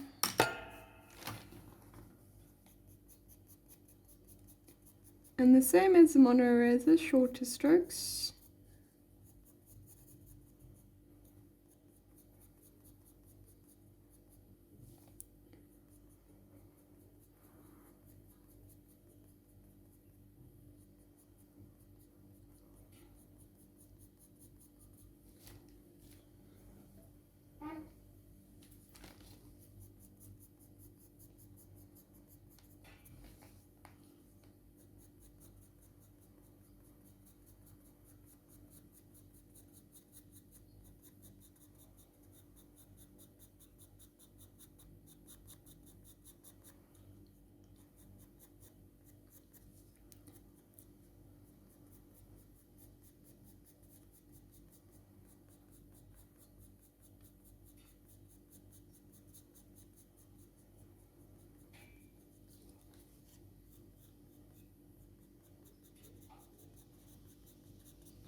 3B pencil and just continue on with the same pattern.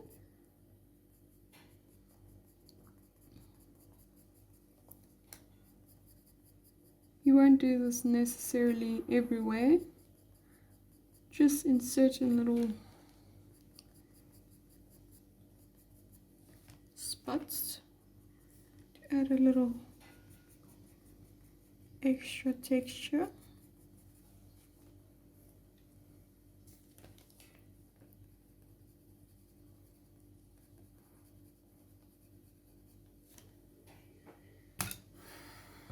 I'm just gonna take a brush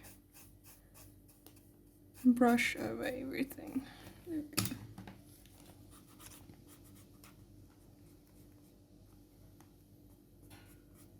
I'm not yet gonna add little hairs outside of the ears. That will be part of my final steps.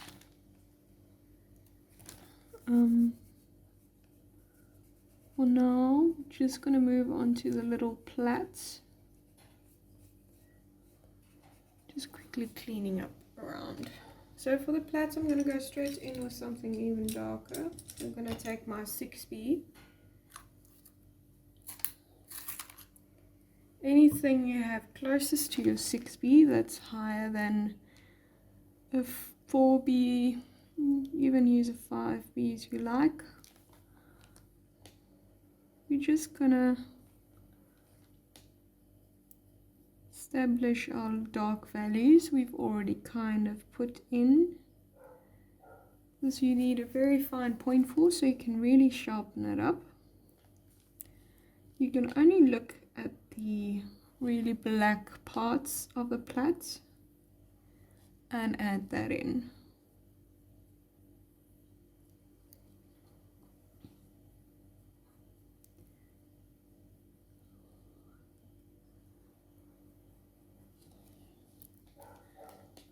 Also do the same here.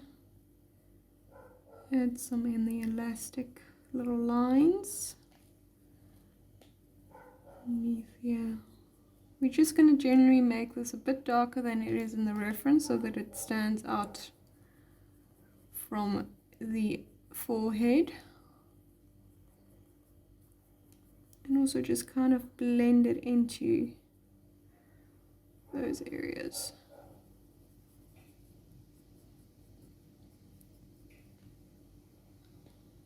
Add, you can even go a little bit into the forehead. So these are kind of the pencils we'll be going in with last, along with 7H's and 5H's, just for those final details. So this is the kind of things we'll be doing with these later details. I'm going to take your HB, but for now we're just keeping it to the, we're just going to fill that in.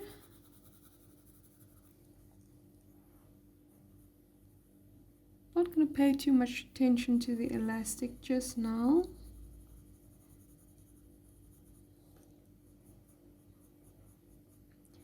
Very softly just fill in the whites of your plaits. Just for now.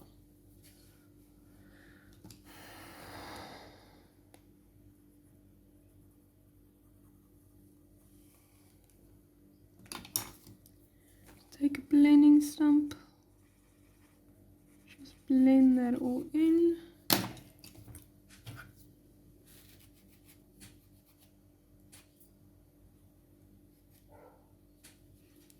Take a mono eraser and just add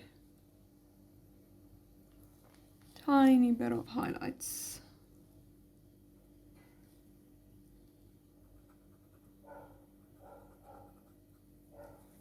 There we go. Just for now. Okay. So now we'll be moving on to face. Okay. So I'm going to start with, take my 6B. And we are going to start with the eye again. And we're really going to work our way out from here and really start maybe focusing a bit more on darker values.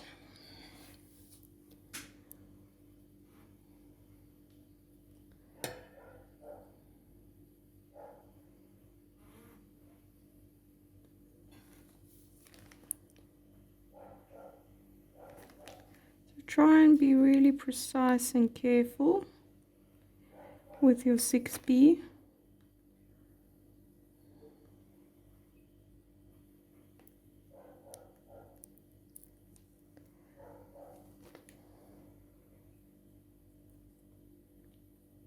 Going to really start establishing our darks with this.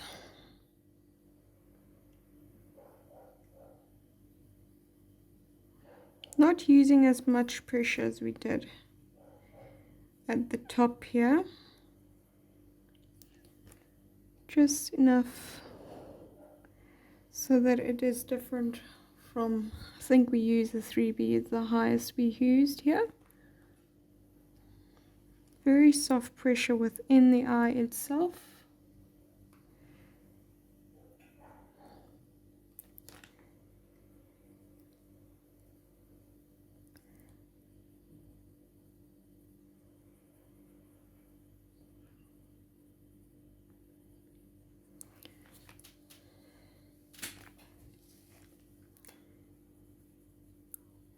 Really start, so the purpose of this is so that when we put in our highlights, it will be really contrasted towards the darker parts. I'm going to add more highlights to this. Darken up that pupil there.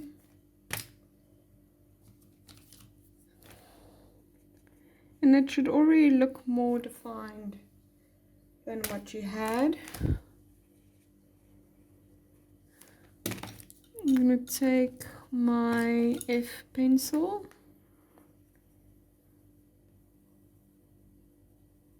just kind of also use that to blend out. And you can go over the whole entire eye. We will be adding in our little highlights.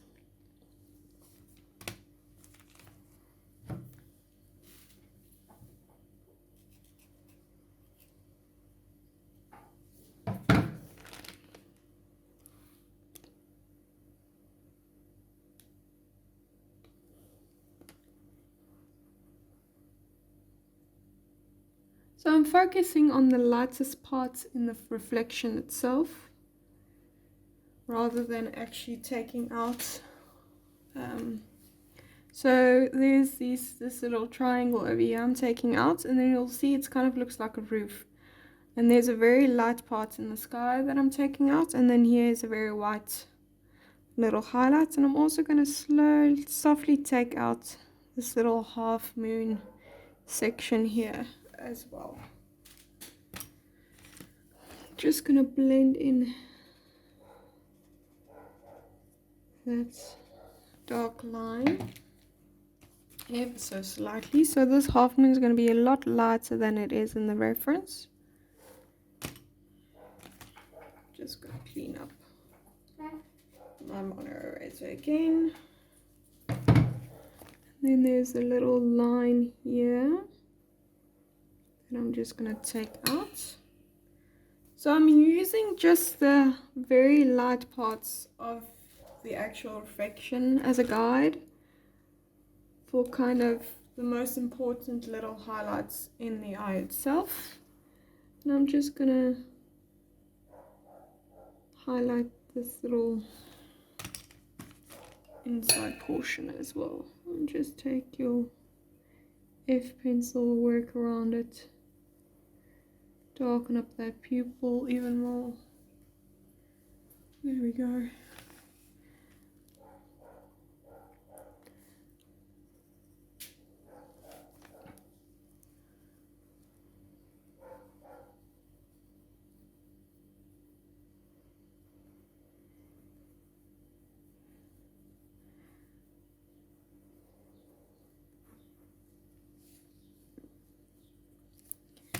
I'm going to take a bit more out of the lashes,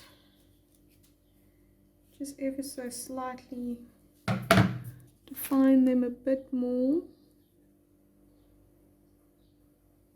You need a really fine point for this so that you can kind of go in more back and forth and really take away the pencil. This is just my 6B. Very carefully, if you can, split up some of those eraser marks so that they make more lashes. Just in some areas, kind of darken up at the top of the lashes as well.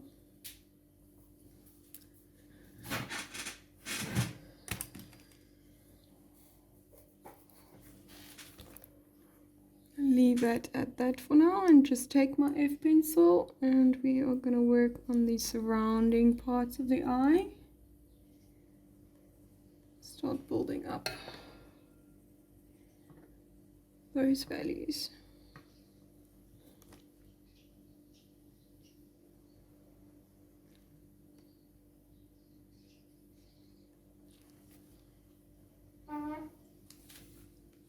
So I'm using a bit more pressure, not really using soft pressure for this. You still don't want to put on too much. That's why I haven't sharpened the pencil, because I don't want to add too much. Just very softly add in highlights.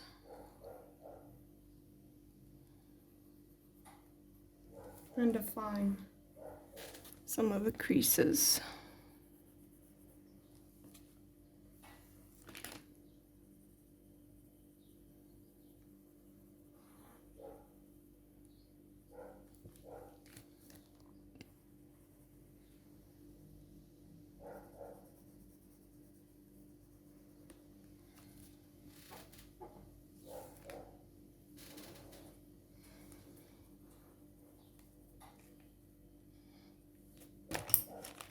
Just going to take my 6B, very carefully add in that darkest line of this crease. It's obviously not, it will look dark, but it's not as dark as it can go, because I'm using very soft pressure and just the point to define that, and as well its little offshoots. Define this little crease as well here, ever so slightly, as well as in the inner corner here by the tear duct. Add in some lines.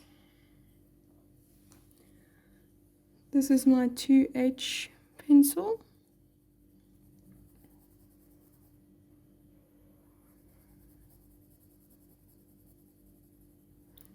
You can see there's not much fur detail surrounding the eye, so I'm not really focusing too much on adding texture marks.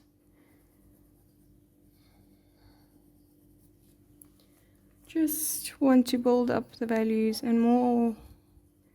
It's more about the contours and the shape of the eye and getting the actual look of the eye correct. You kind of want it to be a soft look. Horse doesn't have a very harsh expression on its face.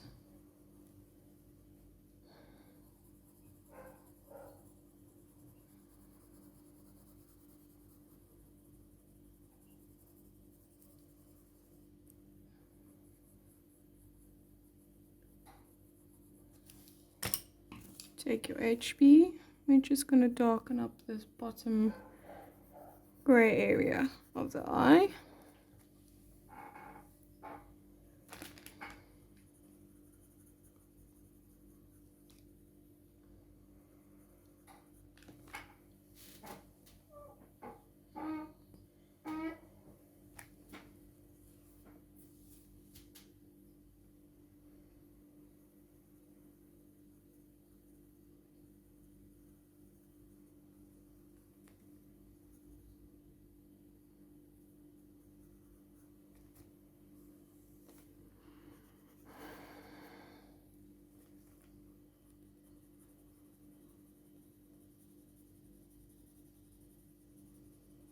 you'll see I'll sometimes just jump around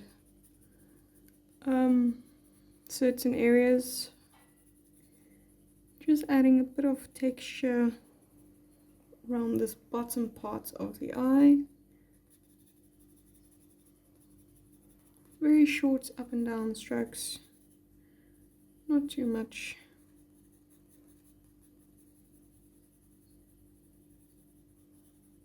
Just softly connect also certain parts of the eye.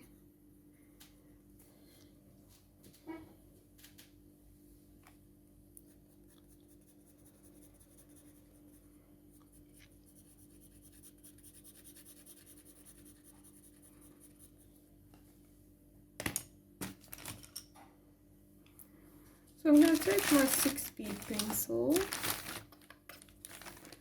move along.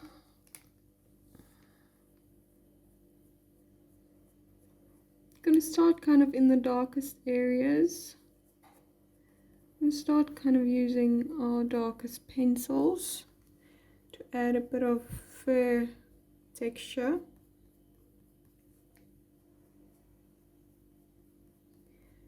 And then as we build up, it will kind of blend in to the surrounds. So I'm not using it all over, only in certain little sporadic little spots. Very softly. You obviously can use any pencil that is deeper than the deepest we've used for the initial layers, which was a 3B. So anything just deeper than that. I'm just using a 6B because it's kind of just double this, the 3B, and it's kind of 3 still away from the deepest pencil that I can still go. So I still have some room to play with in terms of depth that I can still go. So you kind of want to leave your very, very deepest for the really last stages. So you kind of want to go at least 3 pencils lighter for these kind of middle little spots. 2-3 pencils lighter. You don't want to really go right up there for these initial building up layers. So I'm going in the highlights as well. As you can see in the highlights, there are darker little spots of fur, and that will just connect everything, that it kind of just flows from one area to the next, and that it's all still part of the same horse and the same contour and shape.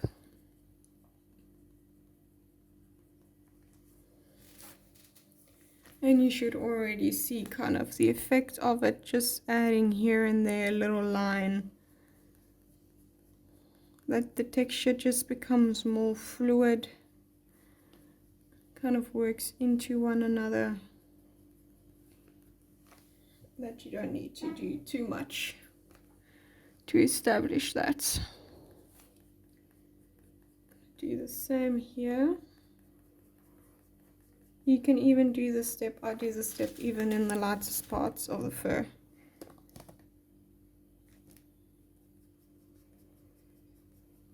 As they are, as you can see in the lightest parts of the fur, really dark little sporadic shades of it. And that will just enhance your texture.